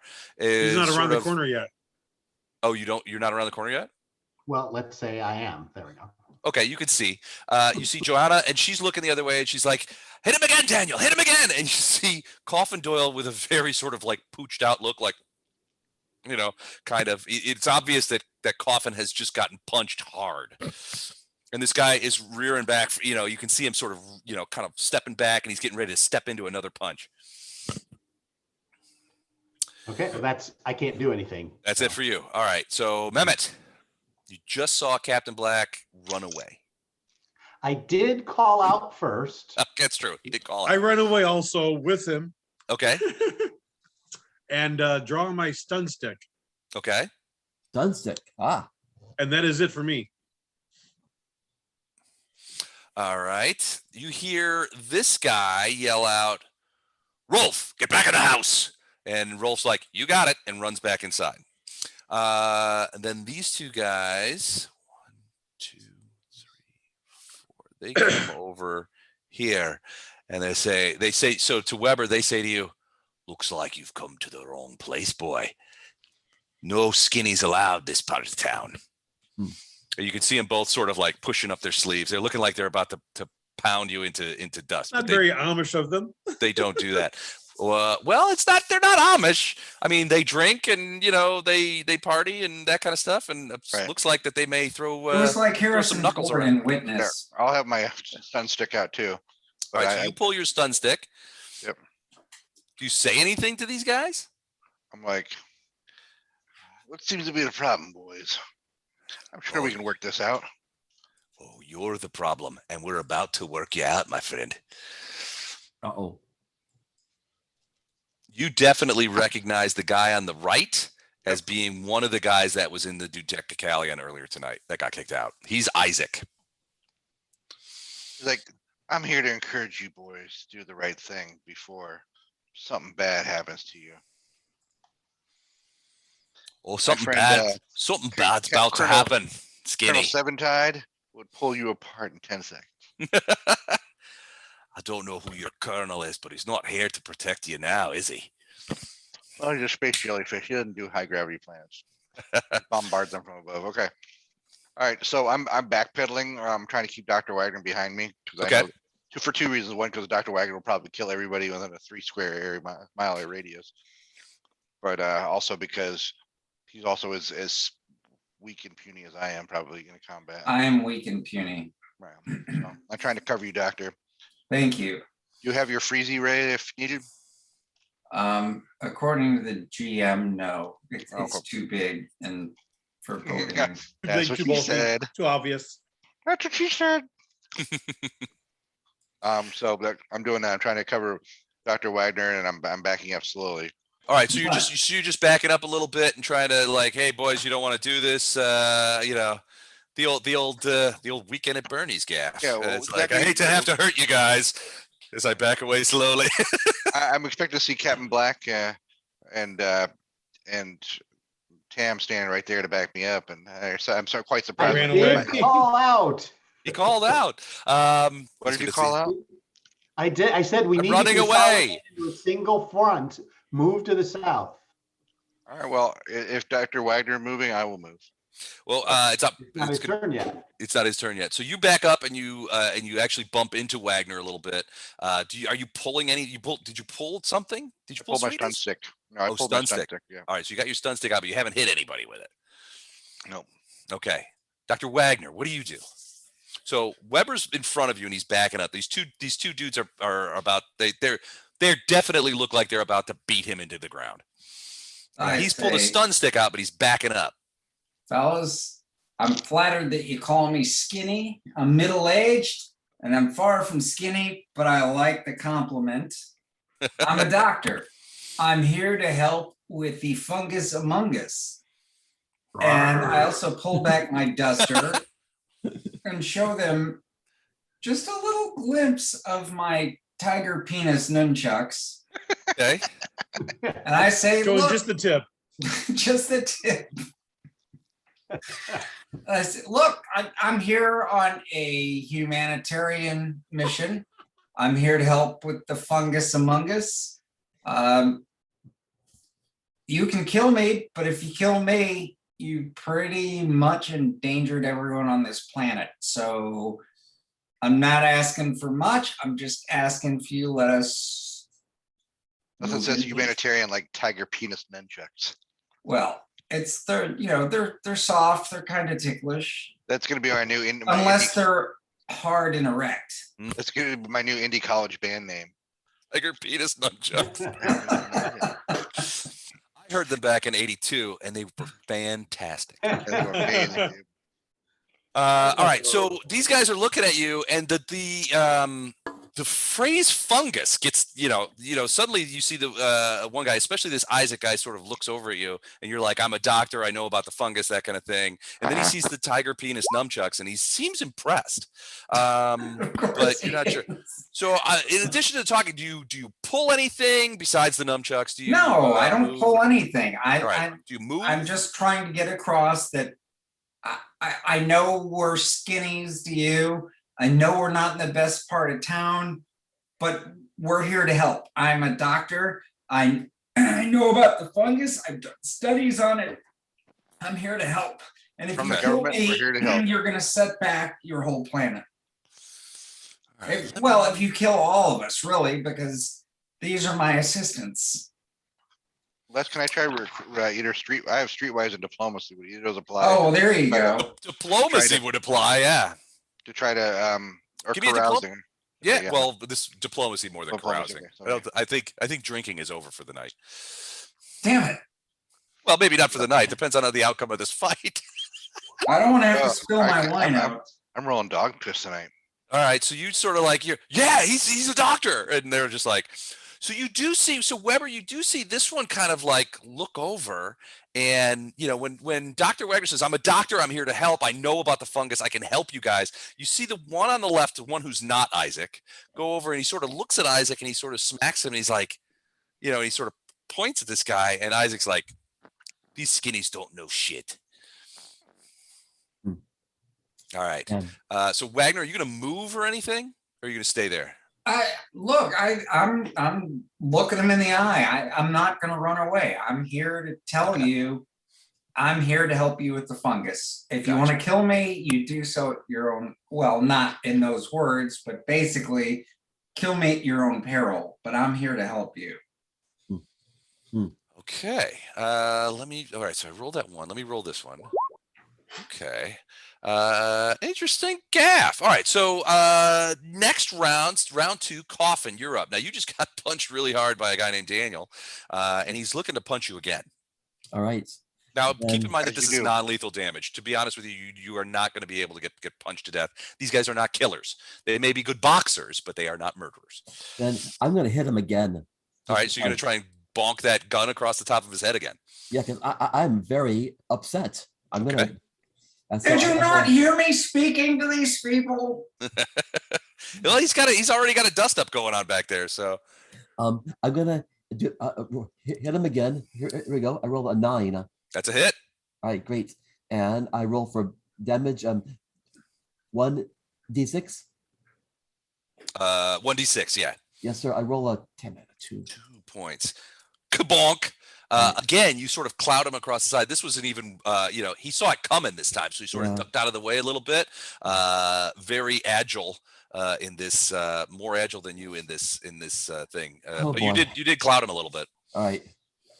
His turn. He's Oh, gonna boy. try and throw another punch at you. Oh, Jesus. Ow. 4 points of damage. Didn't get you in the right time. You sort of zigged out of the way, but he got you like a kidney punch. And you're like, Dadgummit. ooh, Uh-oh. that's gonna be a little bloody pee next tomorrow. I have a All feeling. right. Ow. All right. I'm down by a whole bunch of points. Damn it. All right.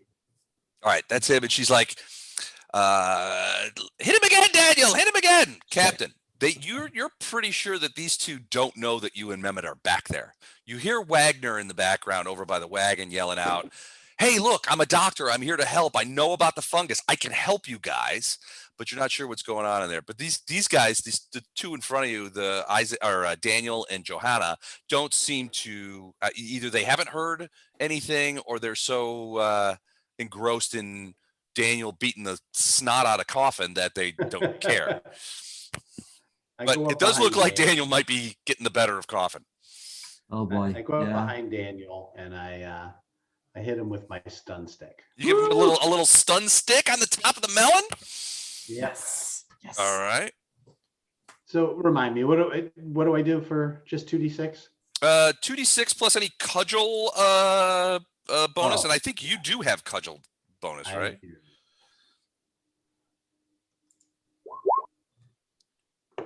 All right. So what'd you roll? A 10. That's a hit. So I've got to find stun stick again and figure out what the hell it does. Yeah, that's what I was looking up. I know it does some physical damage and then the stun damage. Stun stick. Okay. It's a short and innocuous looking weapon. The ceramic stick can deliver a painful electric shock, 2d damage, and stun trait, which means he has to make essentially a 2d6 con save. Let me see what the actual thing would be. He has to make a save against it. He has to roll Endurance. better. He has to roll lower than his endurance. Otherwise, he is stunned for d6 rounds, I believe. And his endurance is his third score, which is 11. Okay. All right. So you did hit him. Go ahead and do how many points of damage? I didn't roll yet. It said 2d6, 2D. right? Yeah, 2d6. And then I get a strength bonus, so it's 7. 7 points. So he takes 7 points. And Johanna's like, who are you? As she hits him, it bounces off here like, a badoing as he bounces off his head. So he has to roll less than 11 on But he gets 2d6. minuses for damage he's taken, right? I don't believe so. Okay. You might be right, though. I think we did that once where it was like, is that like a negative based on the damage I just did? So the more damage I do, the more likely the stun is to take place. Okay, hold on a sec. I don't remember. Sorry. I'll get there. No, it's all right. We'll get there. I thought that the attacker rolls 2d6 and it just is against his endurance thing. His endurance stat. Right, I thought so too, but let me check. I want to make sure. Let's lock this down. I'm going to look it up. It's called stun trait. Endurance is the third stat. Yeah, and his is 11. Oh, I don't think he can. And well, he'd have to roll a 12, 11 or 12 to stun him No, to with fail. 2d6. Yeah, he would have. But let me check. You might be right about the idea of that's not in here. Hold on a second. This is, the fun part about the little black books is that they're really good about not having rules for stuff. Yeah. Give you an idea, but no rules. Yeah, like they're flavor text, and then like accomplishment or key thing. Like, well, what was the rule? I love those little books. I still have my copy somewhere.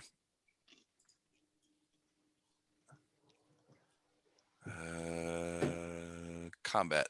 Okay. Here we go. Hold on. I'm close. The first 2 games I played were I was playing. I ever played as a role player was Traveler, which I think I rolled up 3 characters before the night was over, and then Tomb of Horrors with a bunch of higher level characters, and I was a first level character. I don't know why I still play role playing games after that. That was so abused. Tomb of Horrors doesn't matter what level you are. I don't remember. I just remember I died a lot. Pit of All right. Traps a lot more.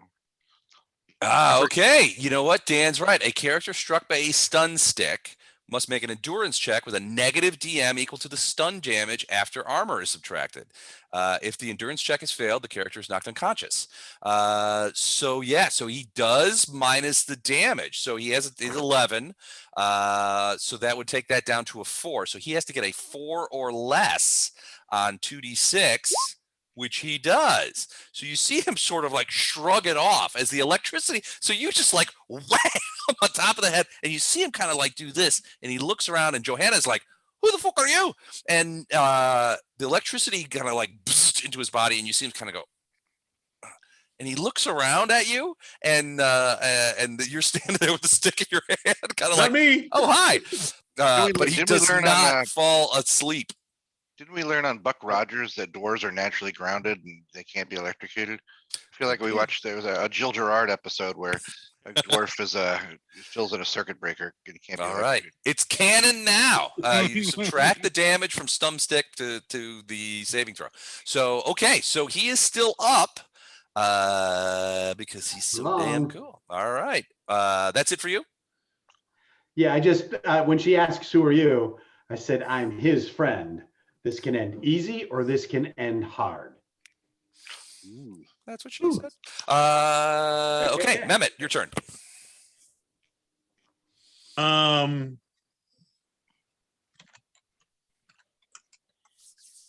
Who had a crush on Colonel Deering while we're waiting for Tam to respond?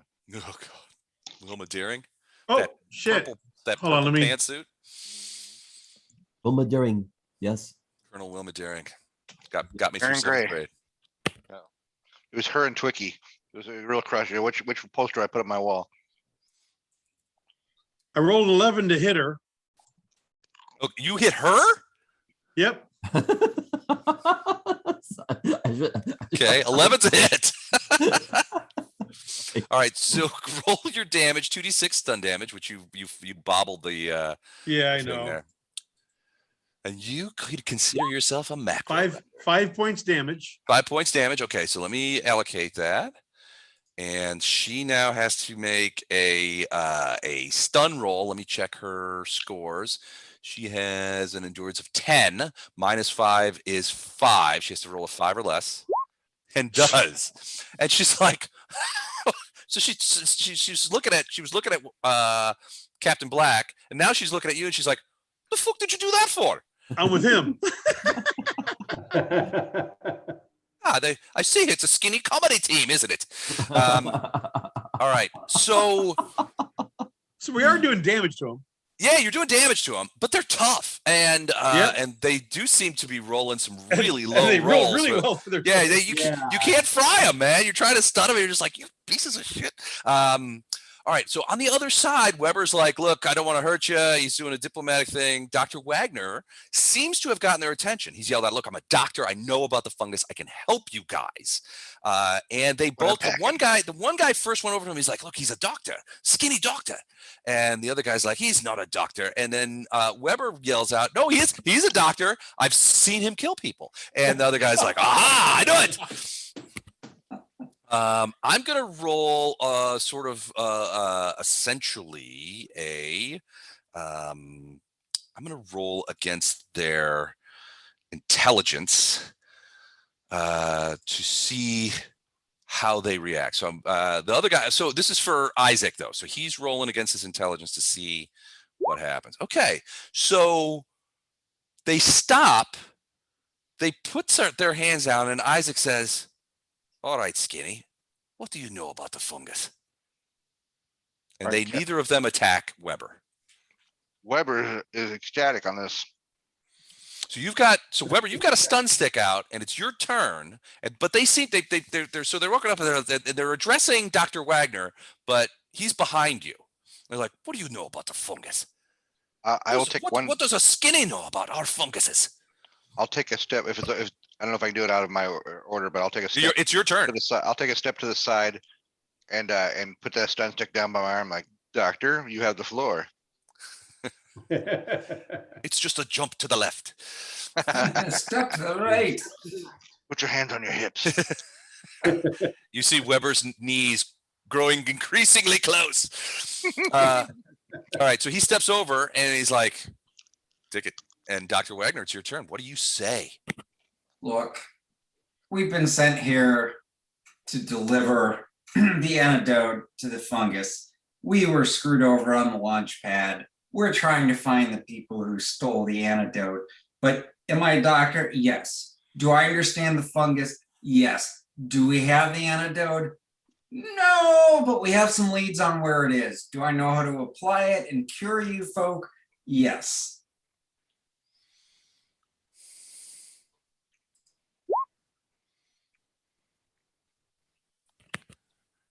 He looks at you kind of crosses his head a little bit, and he's like, you're pretty well informed for a Skinny. Are you working for the Council of Elders? Again, I thank you for calling me Skinny. I don't know that he means it in the same way you think he means it. Well, I still appreciate it, no matter how you mean it. Skinny is skinny at middle age. Thank you. He's a Ted Lassoing in a situation. I've got thanks. a dad bod, but I'll take Skinny. Thank you very much. No, I work for no one but myself. I'm here on a humanitarian, dwarfarian, whatever. I'm here to help. I don't work for anybody. I work for myself.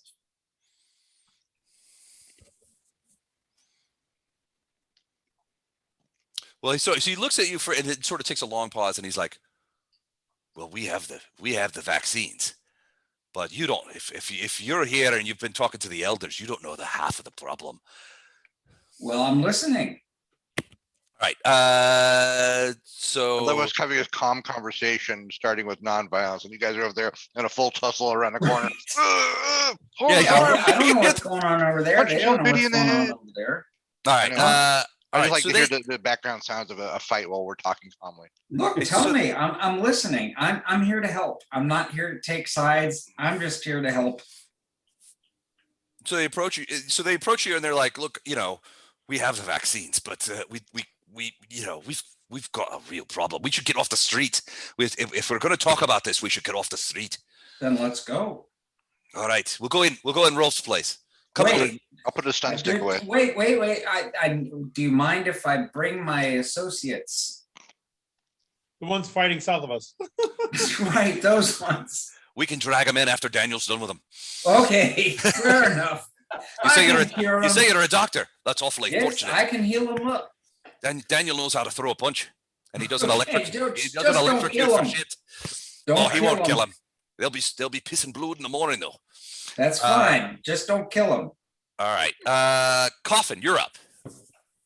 All right. I really don't know what's going on. You have no idea. It's a full on, but you did see Captain Black bonk this guy over the head with a stun stick. You saw the electricity sort of go shooting into the guy, and the guy just sort of went and look at Black, and then you see Mehmet kind of like come running up and like bonk on the Johanna, and she's like, "What the hell was that?" She does the same thing. Yeah.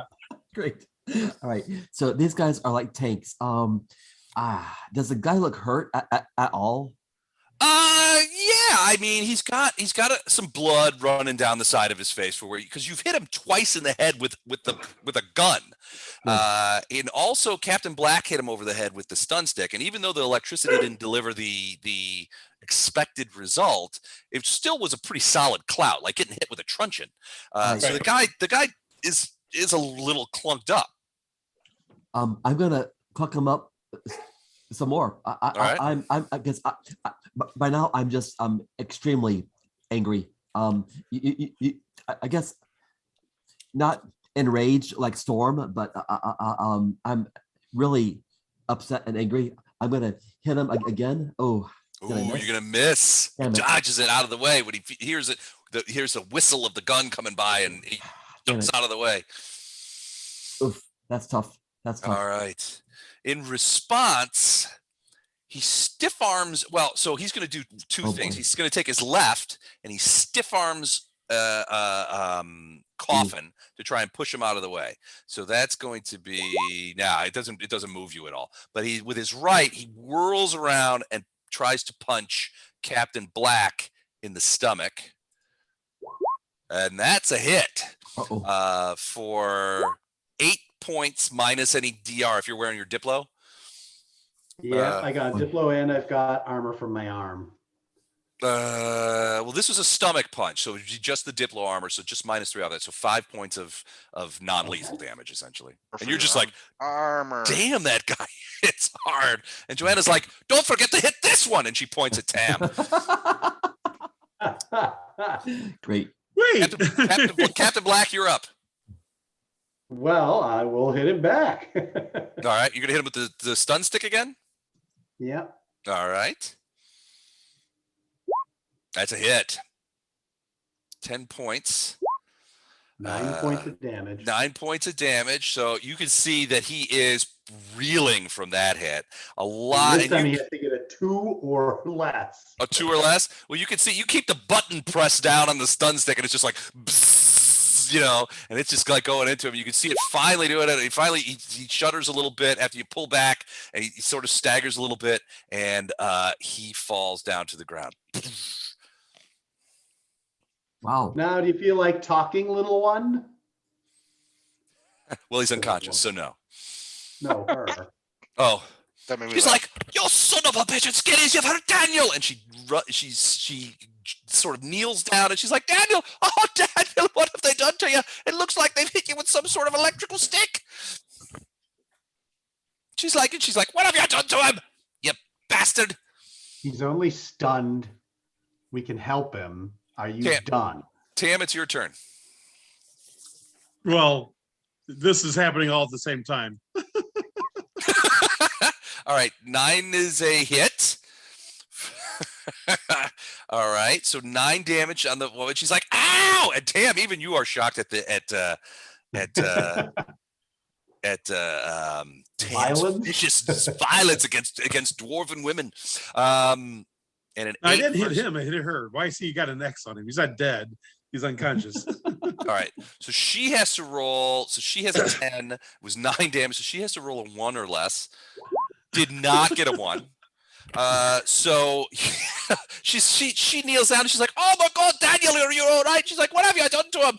And you're like, and you hear Captain Black go, "I've just stunned him." And as I come down on her Dan head. comes around and just like wham, and he gets her like right across the top of the forehead. The thing just arcs out electricity, and she's like, and she goes down face first onto the cobbles like a bag of bricks.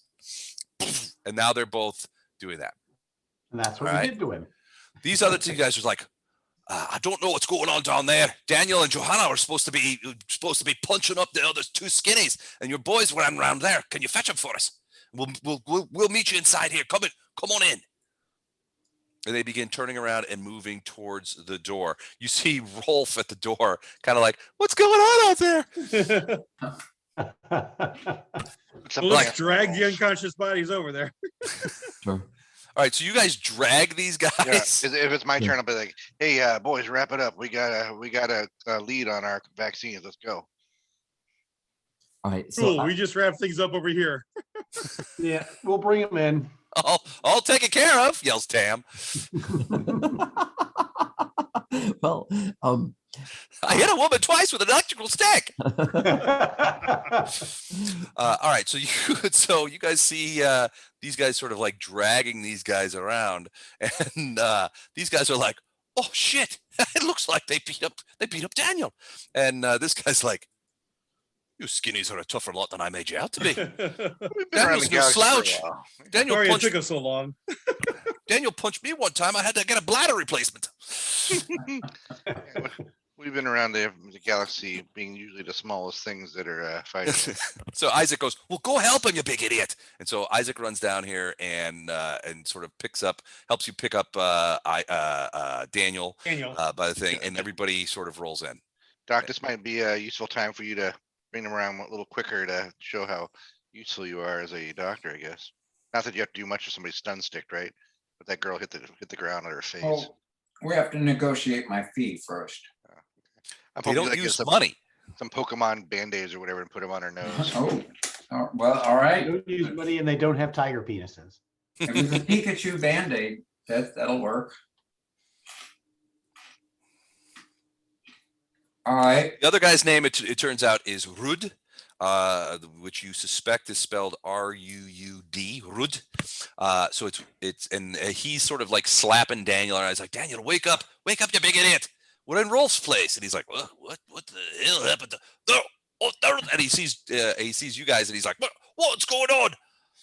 And eventually Johanna wakes up and she's like, "Oh, you bastards. What the hell was that?" And she's feeling her forehead. She's like, "Oh, I'm going to have one hell of a lump tomorrow." I'm like, hey, two things. Let's talk about these vaccines in 1 second. Why are you jumping us? We're just trying to, what was your plan here? Why are you roughing up the skinnies? We heard some maniac in a burlap sack yelling at Rolf's house. We thought someone was going to try and hurt him. Rolf sometimes gets into trouble. We saw a guy wandering about in the alley, and then he put a burlap sack over his head and started making noises. What you all doing?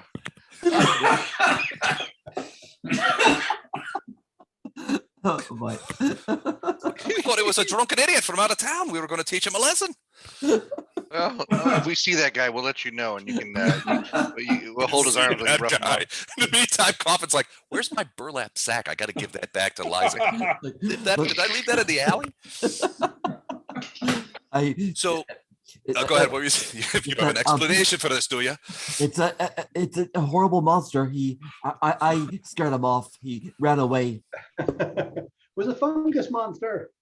It was a fungus monster. Some sort of fungus right. monster. So they wake up, and Isaac sort of comes, and he's like, all right, doctor. You said you knew about our fungus and you knew about the vaccine. We've got the vaccine, but we don't. But we need to get it out into the field. We've already moved it out of the city. Is it true you can help us and you're not some agents of the elders? Because they don't have our best interest at heart. All they want to do is make sure that no one knows what's happening out there. Well, tell us what's happening. Well, there's been whole villages gone now because of the fucking Cordy. It's getting into the people now. Once it was only the grass product, the rye, the barley. And then it jumped. It's on the fruiters and it's in the orchards. We've had to burn orchards to get rid of it. It's terrible. And then only a few months ago, it jumped to a person, and they wandered about spreading the fungus everywhere, and we had to put them down. And now we've lost contact with some villages nearby. We're just not sure what's going on. We have to get the vaccine out there. We've already started taking steps to do it. How much vaccine you have? You can't possibly have enough for all the villagers, right? Well, supposedly there's enough in those crates for every man, woman, and bear on this freaking planet. But we've got to get it out there. If the elders had it, they were going to be stingy with it, make sure that the PR was, and they wanted to keep us from asking for changes. This planet has been hidebound for too long. Things have gone static. There's things out there that in the universe that we need. You're living proof of it. We need to be able to develop our own medicines rather than to rely on the Cymbelines, but they won't listen. They were going to withhold that vaccine to us to make us comply. And we decided that we weren't going to do it that way. We took it from you all, and we're sorry about the punching and everything. That's But if you're working for the council, then you're no friends of ours, and we'll start that dust up that we just finished. We'll start it right back up if that's what you're happy for. Oh We're boy. not here working for the council. We're here to make sure that everyone gets inoculated. That's it. The politics is for you. We are here to make sure that everyone on this planet is inoculated. We're not here for any cause, any reason other than make sure that you are protected and safe because you're an important ally and trading partner to us. Good. So how can we help you?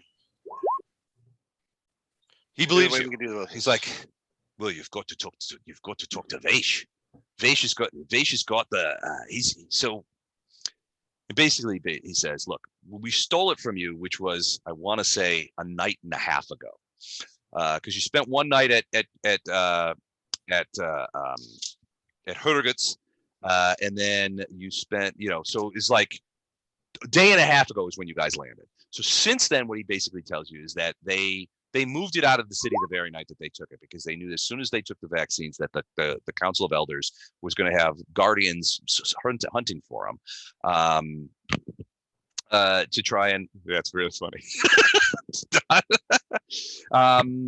So they knew that the guardians would be searching for it. So they got it out of the city right away. They stopped here, transferred it to another carryall, and they moved it out. Vaish, who you guys recognize the name Tobias Vaish. Vaish has a farm about in a grain mill about 40 miles from here. It's one of several farms that his family has, and they moved it out there that very night. So as far as they know, the plan was that Vaish was going to transfer it to a rail car. Don't tell him about the 5G, for fuck's sake. Elder Tobias wants to put a chip in their head. So the plan was, as far as they knew, is that Vaish was going to get it on a rail car out to a place, a town that had been sort of close to some areas where the vaccine was and they felt was in danger. So they were going to try and get the vaccine out there. There was some people out there that had followed the path of medicine, and he sort of looks at you and he's like, obviously that's your path as well. There were some people out there that had followed the path of medicine, that knew that they thought they could make use of the vaccine, and so they got it out there as quick as he could. So it's either on the way there. Well, I could be. The fact is, they don't know where the crates of vaccine are right now. They moved it about 20 hours ago. They dropped it off at Tobias Vaish's farm and grain mill about 40 miles from here. Vaish, their understanding was that Vaish was going to move it out as quickly as possible to this town where a couple of doctors were, path of medicines, that they were going to be able to use it, and that was proximic to some places where the cordyceps had broken out. Now they don't know where that place is, but their understanding was that it was too far for a carryall for a truck. So they were going to use the train. There's a train that runs, around the planet. There's various train tracks and stuff like that. They use rail, and they were going to put it on a train and get it out there. There's the town that they were going to has a train stop. It's a larger town that a lot of the little farms will bring their stuff to get it on the trains, to get it to the city of Tewfik, right, so that they can get it processed and that kind of stuff. Because remember, we talked about that most of the business of this city, people worked in food processing and things like that in preparation for transshipment. So this was one of those towns that's like on the rail line, and they thought that, but there had been cordyceps infections nearby, and they thought, let's get the vaccine there and see if we can put a stop to this and sort of start fighting back. But this guy is saying that there have been a couple of whole villages that have been sort of lost contact, and there's hotspots that of the Cordy that they're frankly they're very worried about these people. I got a feeling maybe one of those villagers escaped and is running around here. With a burlap sack on their head. We start a panic in the city. So we just I don't know, just keep your eyes open. That's all. Yeah. They're like, we can take you to Vacious, or at least if you want to. I mean, that would be theoretically, if anybody would know where the vaccine is now, it would be Tobias Vash. 20 hours ago, he was taking receipt of the crates at his farm about 40 miles from here. Okay. Well, I think that's a start. I mean, that's where we go next. No one, they haven't asked us to do anything specific. We've just alluded that we would. So I think we got to take this thing. Yep. Now, would it be easier for our transport to get there, or we got to ride in some rickety horse cart or something? Well, they have electrical carts that they can get out there, and that's what they typically use. And they're like, we can get you out there. It'll take us it's about 40 miles, so it'll take us about 4 hours to get us out there. They don't move fast, but they can get out there. The problem with if you guys were going to go back to the shuttle and use the shuttle, is it's certainly capable of flying atmospherically. I mean, in a large part, that's what the Slice line was designed to do, was to transport things in the presence of an atmosphere, something that the gin and tonic can't do. So you could fly it there, but could you land it? Maybe. I don't know. It does need the Slice line does sort of expect a stable platform, and they'll be the first to tell you that the only place that has a place to land ships formally is here, and you've been to it. It's where your ship is right now. All right, so let me just ask this: so who's their? It's not Daniel. He's the muscle. Who's the head guy? Isaac is the guy who's doing most of the talking. Look, Isaac. What's the fastest way to get there? How fast will your electric cart get us out there? Sounds like time is of the essence. 4 hours, maybe 3 if you're. I'll give you another When one. can you leave? I think time is of the essence. We should do it as soon as possible. Like, we can go tonight. I can have you there by sunup. Let's go. Captain Black, is this acceptable? Yep, I like it. Good. I like it. Let me ask you this. Obviously, we know what we're dealing with cordyceps, we think, and we know what the elders are thinking. Do we expect any trouble or anything that we might need to prepare for? Are you asking Isaac? Is there? No, I mean, we were there a day ago, and everything was fine. Everything was fine, he said ominously. All right. Well, let's wrap it up. I say, let's get your friends, Daniel, patched up with a little stout. This is what I'm going to do: is ask Daniel. Said I'm going to lean over to him like, Daniel, I've been exactly where you've been at, and I'm going to pull out my little pocket flask of scotch.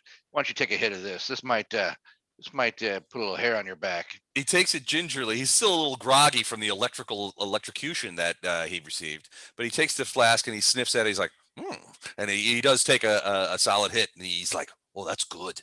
That's very good. Where did you get this? Is this something that's available everywhere? This rivals what the whiskeys that we produce here. Although it's got a strange taste to it. It's ashy or bitter. I like it a lot. What is this called? This is great. Called Scotch. Scotch, you call it? Oh, I like it a lot. It's gonna be your new best friend, Daniel. And he takes another sip, and then he sort of begrudgingly hands you back the flask. Yeah, I'll hand it to his wife too if she wants to have a sip, because I know she got a good whack in the head too. She takes a dainty sip, and she's like, "Oh, it is pretty good, isn't it?" All right. I need to bandage, suture, and treat whomever. And now I'm gonna have a sketch artist work with the wife to say, now describe the big bad man that hits you. It's him. It was him right there. She points at Tam. It was that way. He's not even here to take the abuse. It's that asshole right there. So Dr. Wagner, give me a medical check. A medical roll, if you would, as you look over Daniel and Johanna. All right. Remind me to annoy Don when he gets I back. mean, it's a waste of time. Why don't I just cure him right now? Well, yeah, they're a little. Yeah, it's pretty good. You got good stuff. I mean, you check them over. They're both going to have pretty substantial bumps in the morning. The places where there's a few lacerations. There's a couple of small lacerations where Coffin hit the guy with the butt of his gun. But these guys, I mean, as you check them out, they're pretty resilient dudes. I mean, they're pretty strong, and you do not foresee that there will be any long-term repercussions. Already, they seem to be, recovering nicely. Like I said, they'll have a couple of bumps in the morning, but they'll be fine. So again, I'll just put on some Bactine and some Pikachu Band-Aids. There you go. Perfect. Tell us more about this Pikachu fella. That your bandages. Was he the man who invented these bandages? Was he some sort of famous doctor from the universe where you come from? This pretty Dr. much- Well, Pikachu. Whenever you're doing naughty things, there's this little guy, little Pikachu. Oh, it sounds disgusting. It's a little bit like that guy we saw in the alleyway who was making Oh, all yeah, the Burlap noises. Man. The burlap sack monster. Yes, we know of him. All right, so they get patched up. A few sips of scotch are passed around, and Isaac basically says, "I'll take you to Vacious personally. The rest of you go about your business the same way you always did. We don't need to get we don't need to attract the attention of the elders." And so they sort of depart. Rolf is like, "Can I go back to bed now?" And they're like, "Yeah, Rolf, sleep it off, you big idiot." And he goes back into his room and falls back in bed, and he's sleeping pretty soon. Are we all good leaving the slice of lime here? Or do we want to send Tam to meet us there? Or what are you guys thinking? I leave it to Captain Black. Wait, what are the choices? I'm just saying that we're leaving a slice of lime in town. We're fine with that. Death or snoo. Fucked it up. Never mind. Yeah. Don, we were working with fucked up the the, I'm joke. okay leaving the Don, slice while of you were lime gone, in we town. started working with a sketch artist to help the wife identify her attacker. Didn't take long either. Yeah. He's I'm an okay idea. leaving the slice of lime in town, if that's what you're asking. Well, it's about You're at the farm or whatever. right? 3 or 4 miles out of town, Yeah. So- but it's certainly within town, within the realm of town where Alright. that kind of stuff. But what the guy will tell you is that there's really no other place to land. So unless your ship has landing gear that would allow it to land on a somewhere that's not a landing pad, which you're not, frankly, not sure. That's more of a TAM question. You're not 100% sure that's. So the I farmer mean, who's theoretically, it's possible. the farmer who's putting us up, would we consider him pro council or pro elders? Huget works for the elders part-time, so he's he does administrative clerical work for them. So So what I'm thinking is maybe we leave him a note, but be very vague, like, "Hey, we got a lead. We're gonna follow it. Really appreciate your hospitality. We'll be back soon." Like, I don't think we want to tell him that we don't want to give him anything else or tell him more specific where we're going, because that gives away the game if the elders have other ways to get, And I'm not sure whose side we're on at this point. Anybody? We're on the side of the non-corseps people. Yeah, we're on everybody's side. We're Yeah, trying not to we're- get outside. We're free agents. well, the thing that this guy is saying is that essentially saying that the reason that they stole the vaccine from you guys, rather than let it sort of be taken by the Council of Elders and their administrative apparatus, is that they suspect, or they have reason to believe, that the council the council is suppressing how bad the cordyceps outbreak is. And there's probably, For what purpose though? I mean, there's such a minimal population. That's got to be devastating to your workforce. well, they probably don't want it to get out off planet.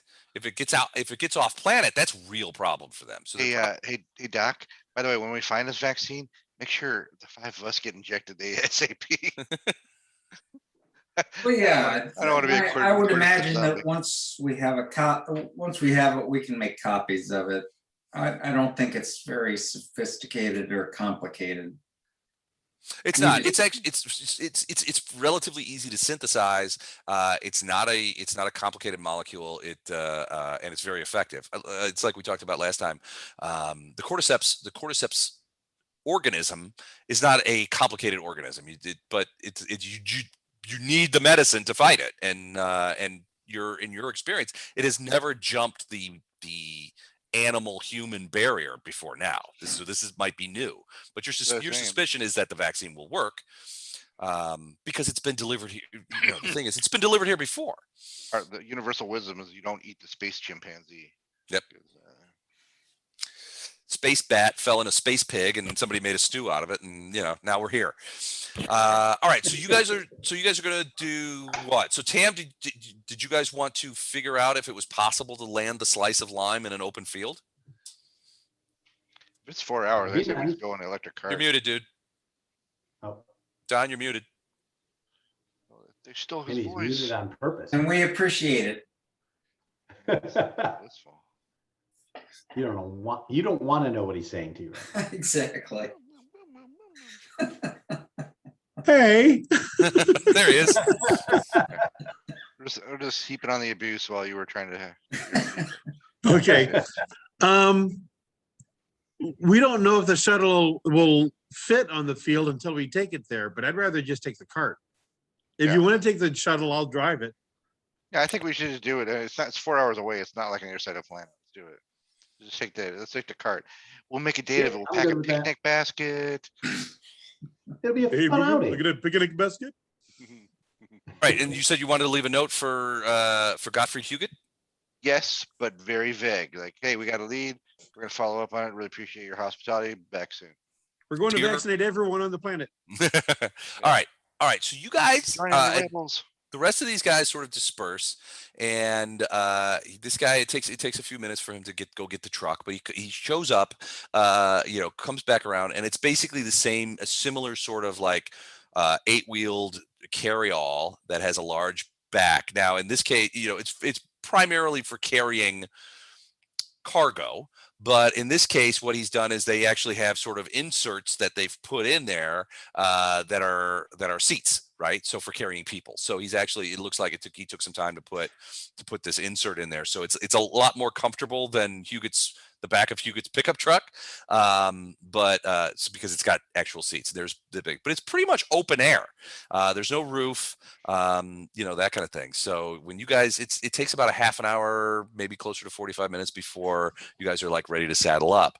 Johanna and Daniel do end up, they go back to their house and they come back and they do have a couple of baskets of food and some thermoses that are stuck in there, and they're like, You'll be growing hungry before you get to Vacious Mill. So take this along with you.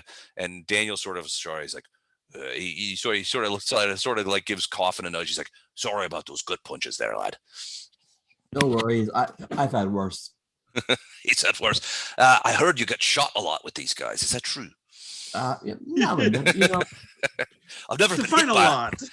I've never been hit by a bullet. I've been hit by a hammer. Is it like that? About like that, I would Really say. fast Yeah. hammer. All right, so basically you guys saddle up. You got these baskets, and there's bread and cheese and cured meats and stuff like that, and you guys take off.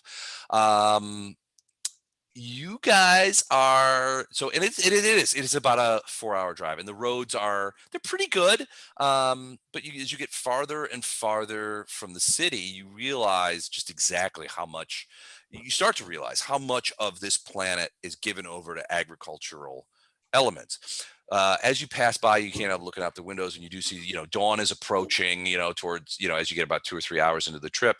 So you can see it's field after field of any, all kinds of crops. At first, it's like a lot of corn and wheat and barley.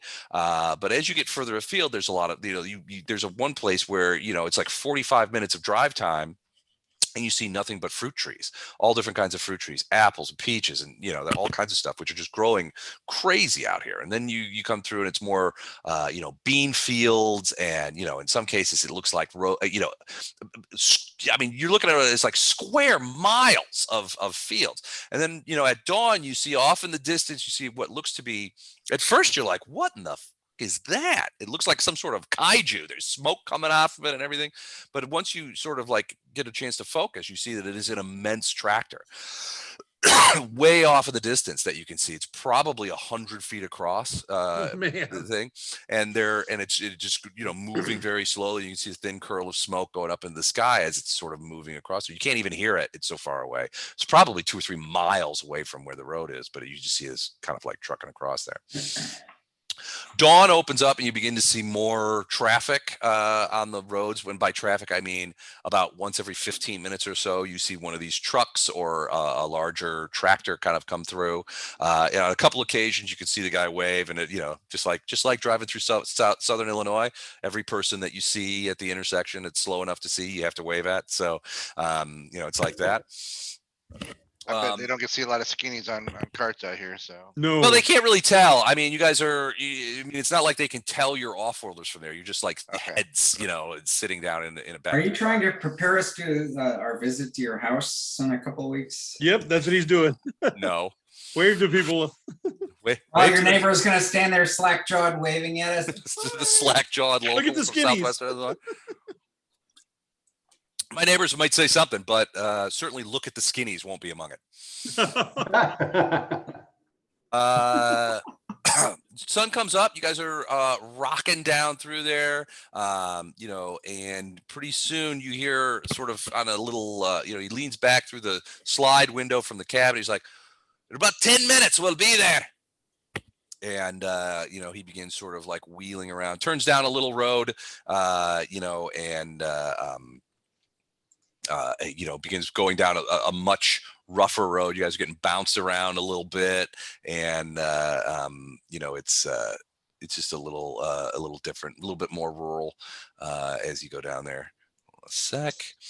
And pretty soon you guys kind of like, you see there's a point where he kind of you see sort of ahead of you there's a farmhouse and what looks to be some sort of huge windmill. He's getting ready to change maps on us. With a why would you say just the way you started pausing while you were talking. Oh, because I'm moving guys from one map to another. Yeah, that's what I do. Brace yourself for map change. All right, there you guys are down at the bottom left.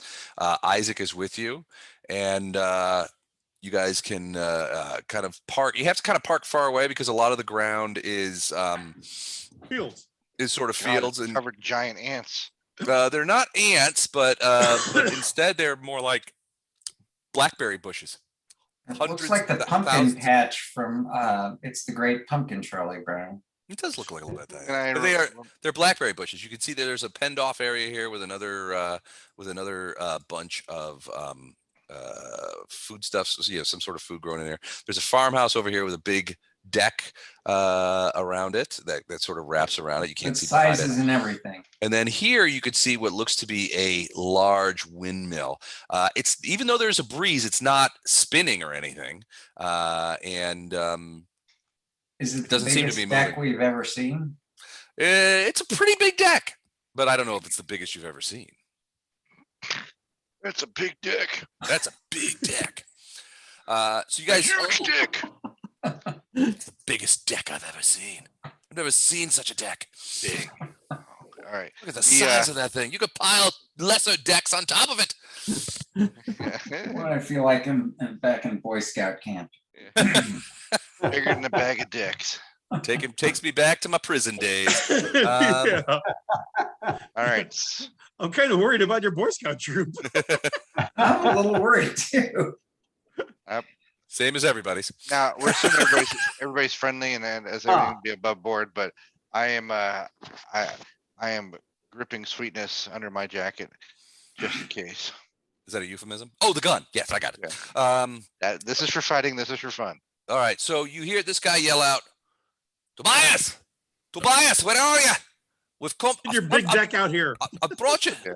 Come on your big deck. I brought some skinnies to talk to you about. They know about the vaccine. They know about the quantity. This deck looks like it's made of hard wood. So he kind of looks around. He's like, "Oh, he's probably in the mill or something." And when it's going, it makes a bit of noise. And at which point you notice, but don't. I mean, I don't know if you say anything. He keeps kind of like going for it. I'm sure he's in the mill. When he's working in there, it makes a fair noise. can I? But you get an guys notice that evaluation? the mill is not the wind. Not working. It's not spinning. I'm gonna just say, hey, I'm just gonna Not spinning. like, hey, real quick, run me through again. What happens if a cordyceps takes somebody? Who are you talking to? Anybody here, Doc, Daniel, anybody? Like real quick.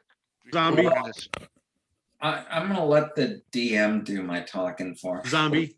So Wagner's like, look, you know, the cordyceps fungus, typically what it does is it replaces the nervous system of the host creature. Usually that host creature is an insect. Sometimes it is a small mammal.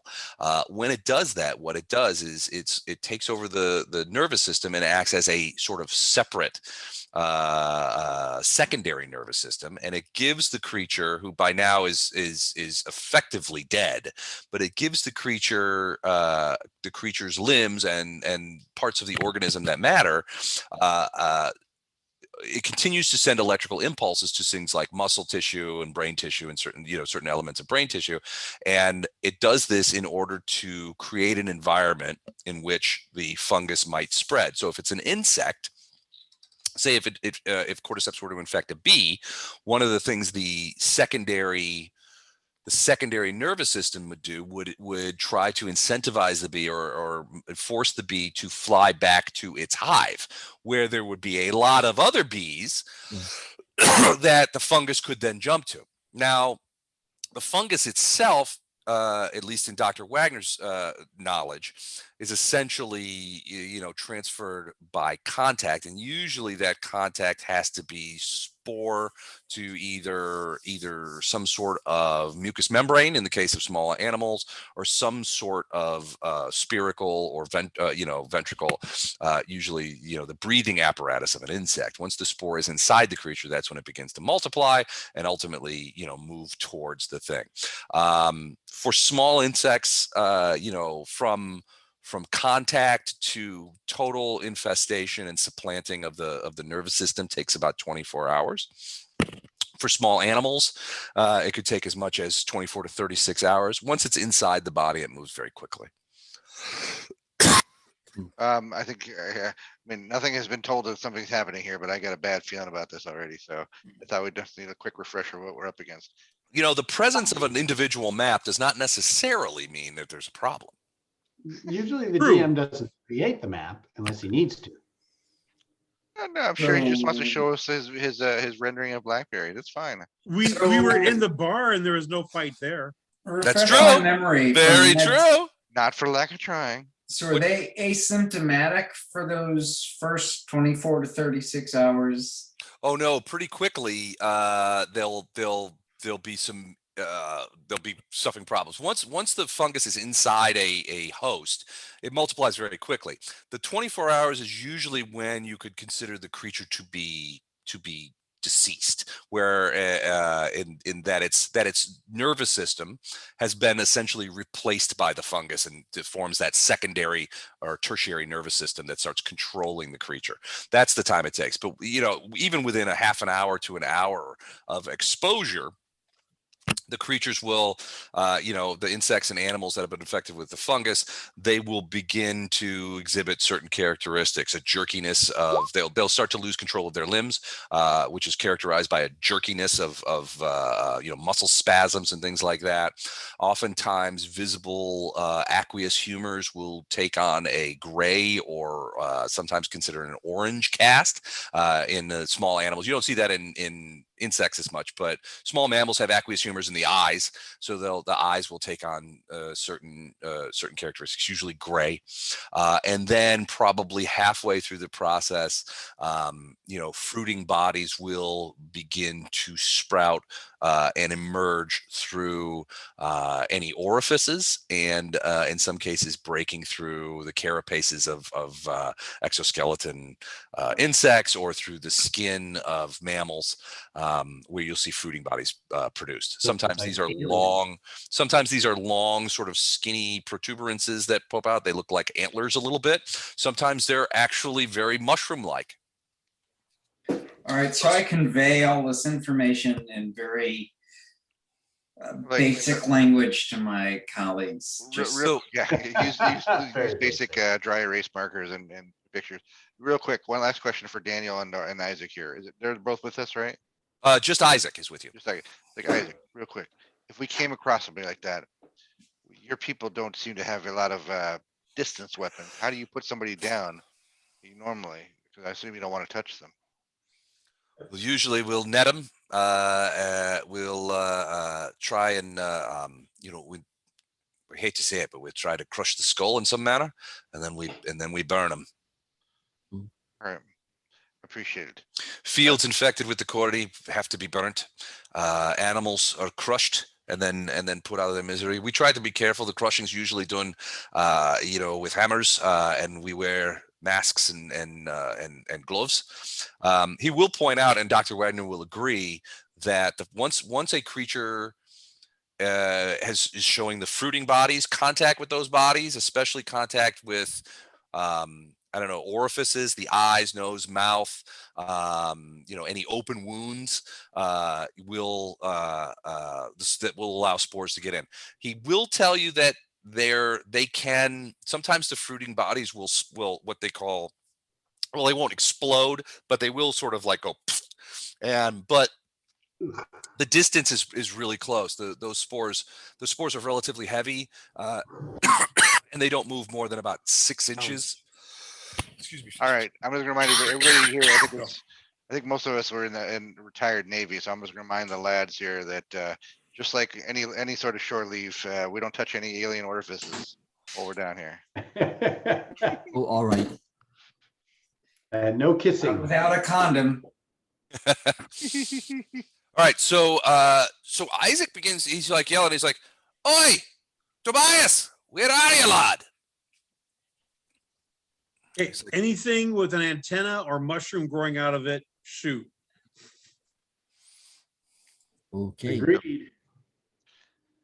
All right, I'm just gonna ask Isaac to stay near one of us, just in case, since your friend's not popping out here. Well, he seems to be moving ahead of you. It's obvious that he knows the area. He's like, you know, he's not on his big deck. I don't know where he is. Yeah, And the but huge deck. he's basically saying, I think he's probably in the mill. You can't hear shit when you're in there. I'm like, hey, Isaac, the mill's not on. It's not, the windmill's not going. He stops and he turns around. He's like, oh fuck, you're right. It can't be the mill noise. What the hell's going on around here? Call out a few more times. Tobias, where are you, lad? So we move up, guys?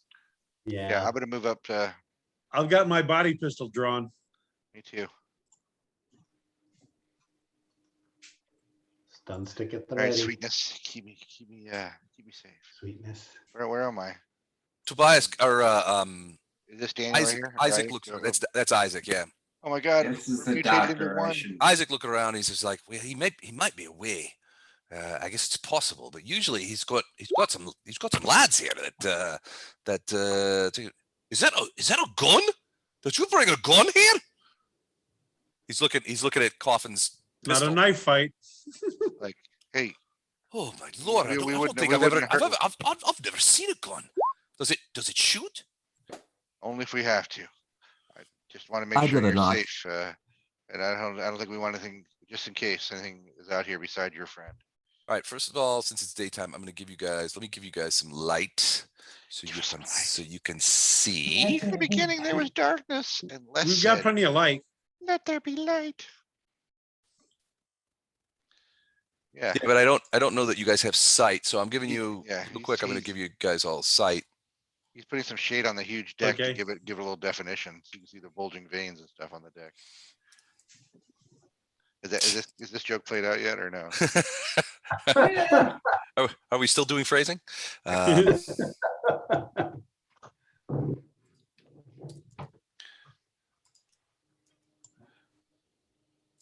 Hey, All right, I'm almost there. Almost there. Quit moving your guys around while Yeah. I'm trying to click them, Sorry. would you? all right, you do you. Okay. And then where, Mehmet, you turd. Quit moving around. You're always ruining it for everyone. Hitting women. Being a crazy person. All right. I'm giving you guys some light. So basically, you know, Isaac is sort of like going over here and he's like, oh, he might be in the house. He kind of comes around to the edge here and gets Slow up down. on the deck. Gets up there. What do you guys do? Encourage him to be careful, since his friend's not responding.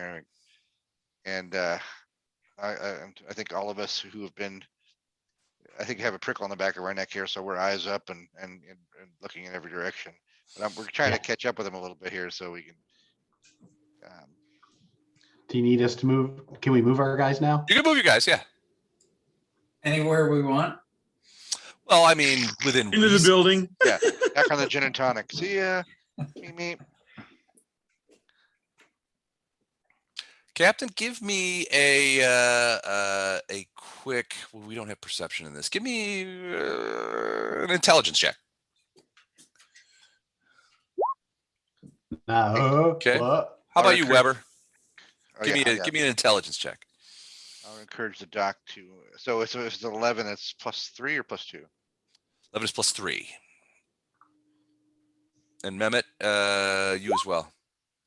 I'm barely conscious. Okay, there we go. A 10 less. I saw it. I want to see Mehmet's too. Well, I'll show you mine too. 10. Okay. So you guys are Still moving for you. insecure next to the Yep. deck. Okay. There's you're not actually in position yet, so that's okay. But we'll But hold they, on to that. I can hear them scream. And Oh, you could hear these guys. So Captain Black sort of is moving towards Isaac. You can see that the door to the building, this is obviously some sort of farmhouse or is residence. The door is sort of standing open here, and Isaac is moving that way. But Weber, you and Mehmet, you hear it first as you sort of step forward into this little courtyard here. You hear sort of like a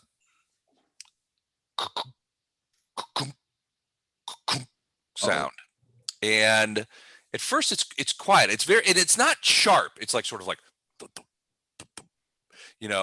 that kind of stuff. And it sounds like maybe wood against wood or something like that. And you turn around and you look over at the behind of the blades of the windmill fans, and you can see that wedged between two of the blades looks like there's a person there that may have sort of folded themselves in there. They're not moving, but it looks like it's keeping the windmill from turning. And so every once in a while, the windmill will move like about 2 inches and sort of bonk into this person's shoulder and then sort of flip back. And it's like, boop, boop, boop, boop, boop. The wind's not hard enough to sort of dislodge them, but they look injured. I'll do that whistle. That's kind of like the thing that all military types in all movies can do, that whistle that I can't possibly do myself. And point to the windmill and move so I can get a better view without getting too close. And Weber, as you move over there, there's a funky smell coming out of those those are horse stalls over there. And at first you can see horses in them, but those horses aren't moving. Oh, wasn't this where the mill was? Okay. This is the mill, but there's also horse stalls on this side. Okay. This is definitely the mill. So Okay. this guy I moved over away from here. that. Are the horses standing but not moving? Yeah. Ugh.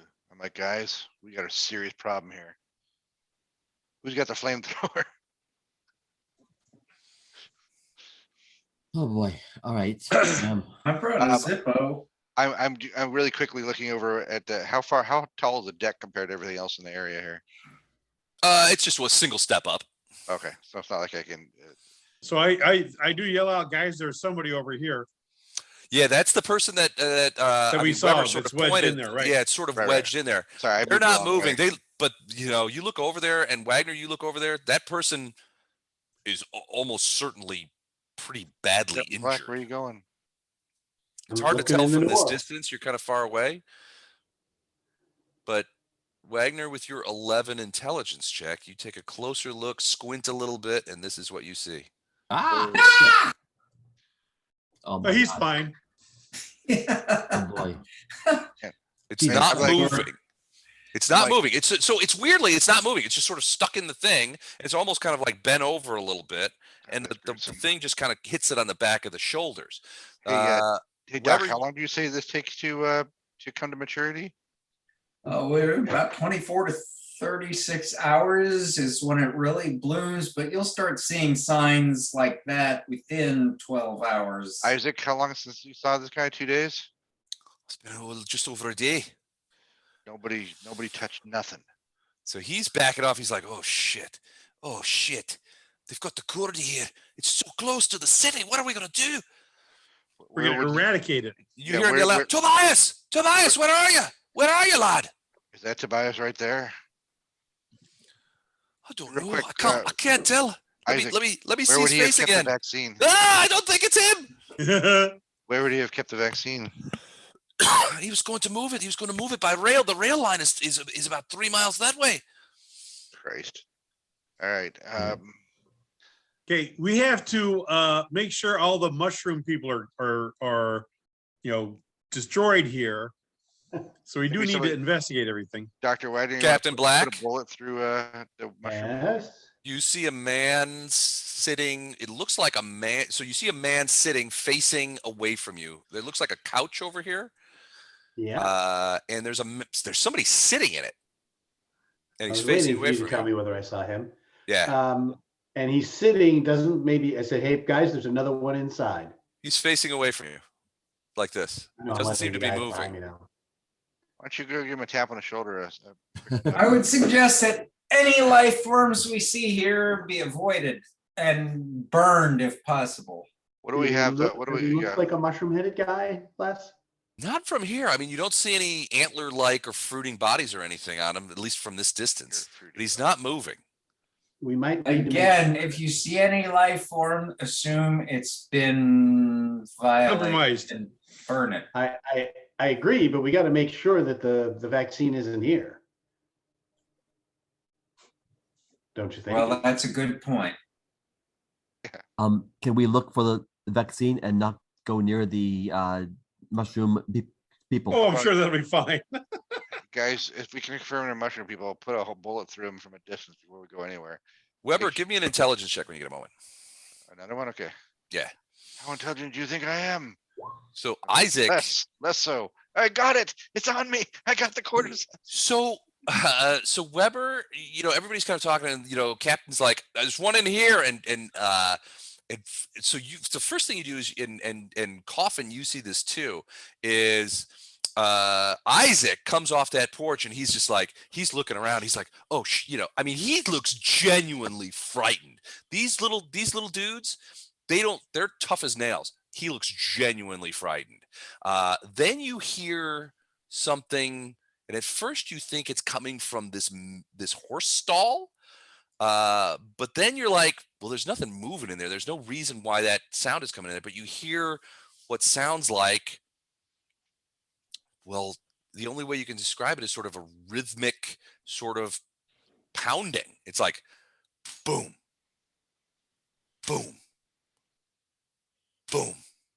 And it just keeps going. It's faint. It's not very loud, but it's rhythmic and it doesn't stop. Oh So boy. But it does.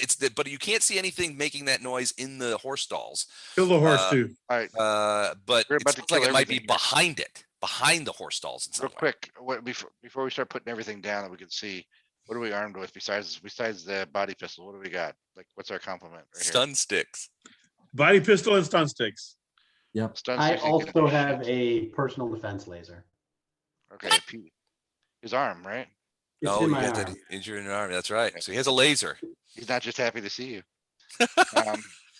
But I also want to point out we're about to start a combat and it's midnight. I have crap, a is it- wristwatch with a Oh, is computer in it. midnight? Oh man, I was Is getting it midnight? Oh, okay. The All tension right. was building. So yeah, we were getting ready. Well, I mean, we're close. I mean, you guys look around, and so Coffin, you can see what looks to be another one of these guys, and he's sort of off in the trees over here, and he's just sort of standing there. Shit. He's just sort of standing there like this, and you Zero can see for him, initiative. but he looks like this. Ah, Jesus Christ. Okay. Nicely done, Tam. What does he look like? So not quite Oh. completely. So hey guys, I think you're gonna sleep well now. So, and then Black, the guy on the couch doesn't seem to be moving. They don't seem to be reacting to you guys making noise. So you're not sure what the provocation is. And Wagner, you're not, I mean, you don't know anything about, I mean, everything that you've read that about cordyceps in humans is speculative. So you don't know, but none of them seem to be moving. The only noises you hear is that rhythmic pounding behind the horse stalls, and then the clunk of the blades of the windmill hitting this creature who's sort of That one folded body, inside right. of it. Yeah, but none of them seem to be moving, at least moving towards you. Nice. I'm gonna have some good dreams tonight. Do you want to stop Yeah. there? We're stopping here. Okay. Yeah. All right. Awesome. This is going to be fun next time. You rolled a boy. 0 for Right. initiative. That's great. Thank you You had guys. to do that. 2 body Yeah. pistols and like 4 stun sticks. This is gonna work out great. We better get seriously A-team on this and like make a washing machine flamethrower and shit when we get back. You got to MacGyver some flamethrowers out of this thing. Yeah. All right. Well, we will start here next time we play Traveler. Cool. Yeah. Thank Good you. night, Awesome. guys. Thanks, you Great- guys. Great episode. Night. Thanks, This Les. is awesome. See you guys. Thank you. All right. Take care. Good night. See ya.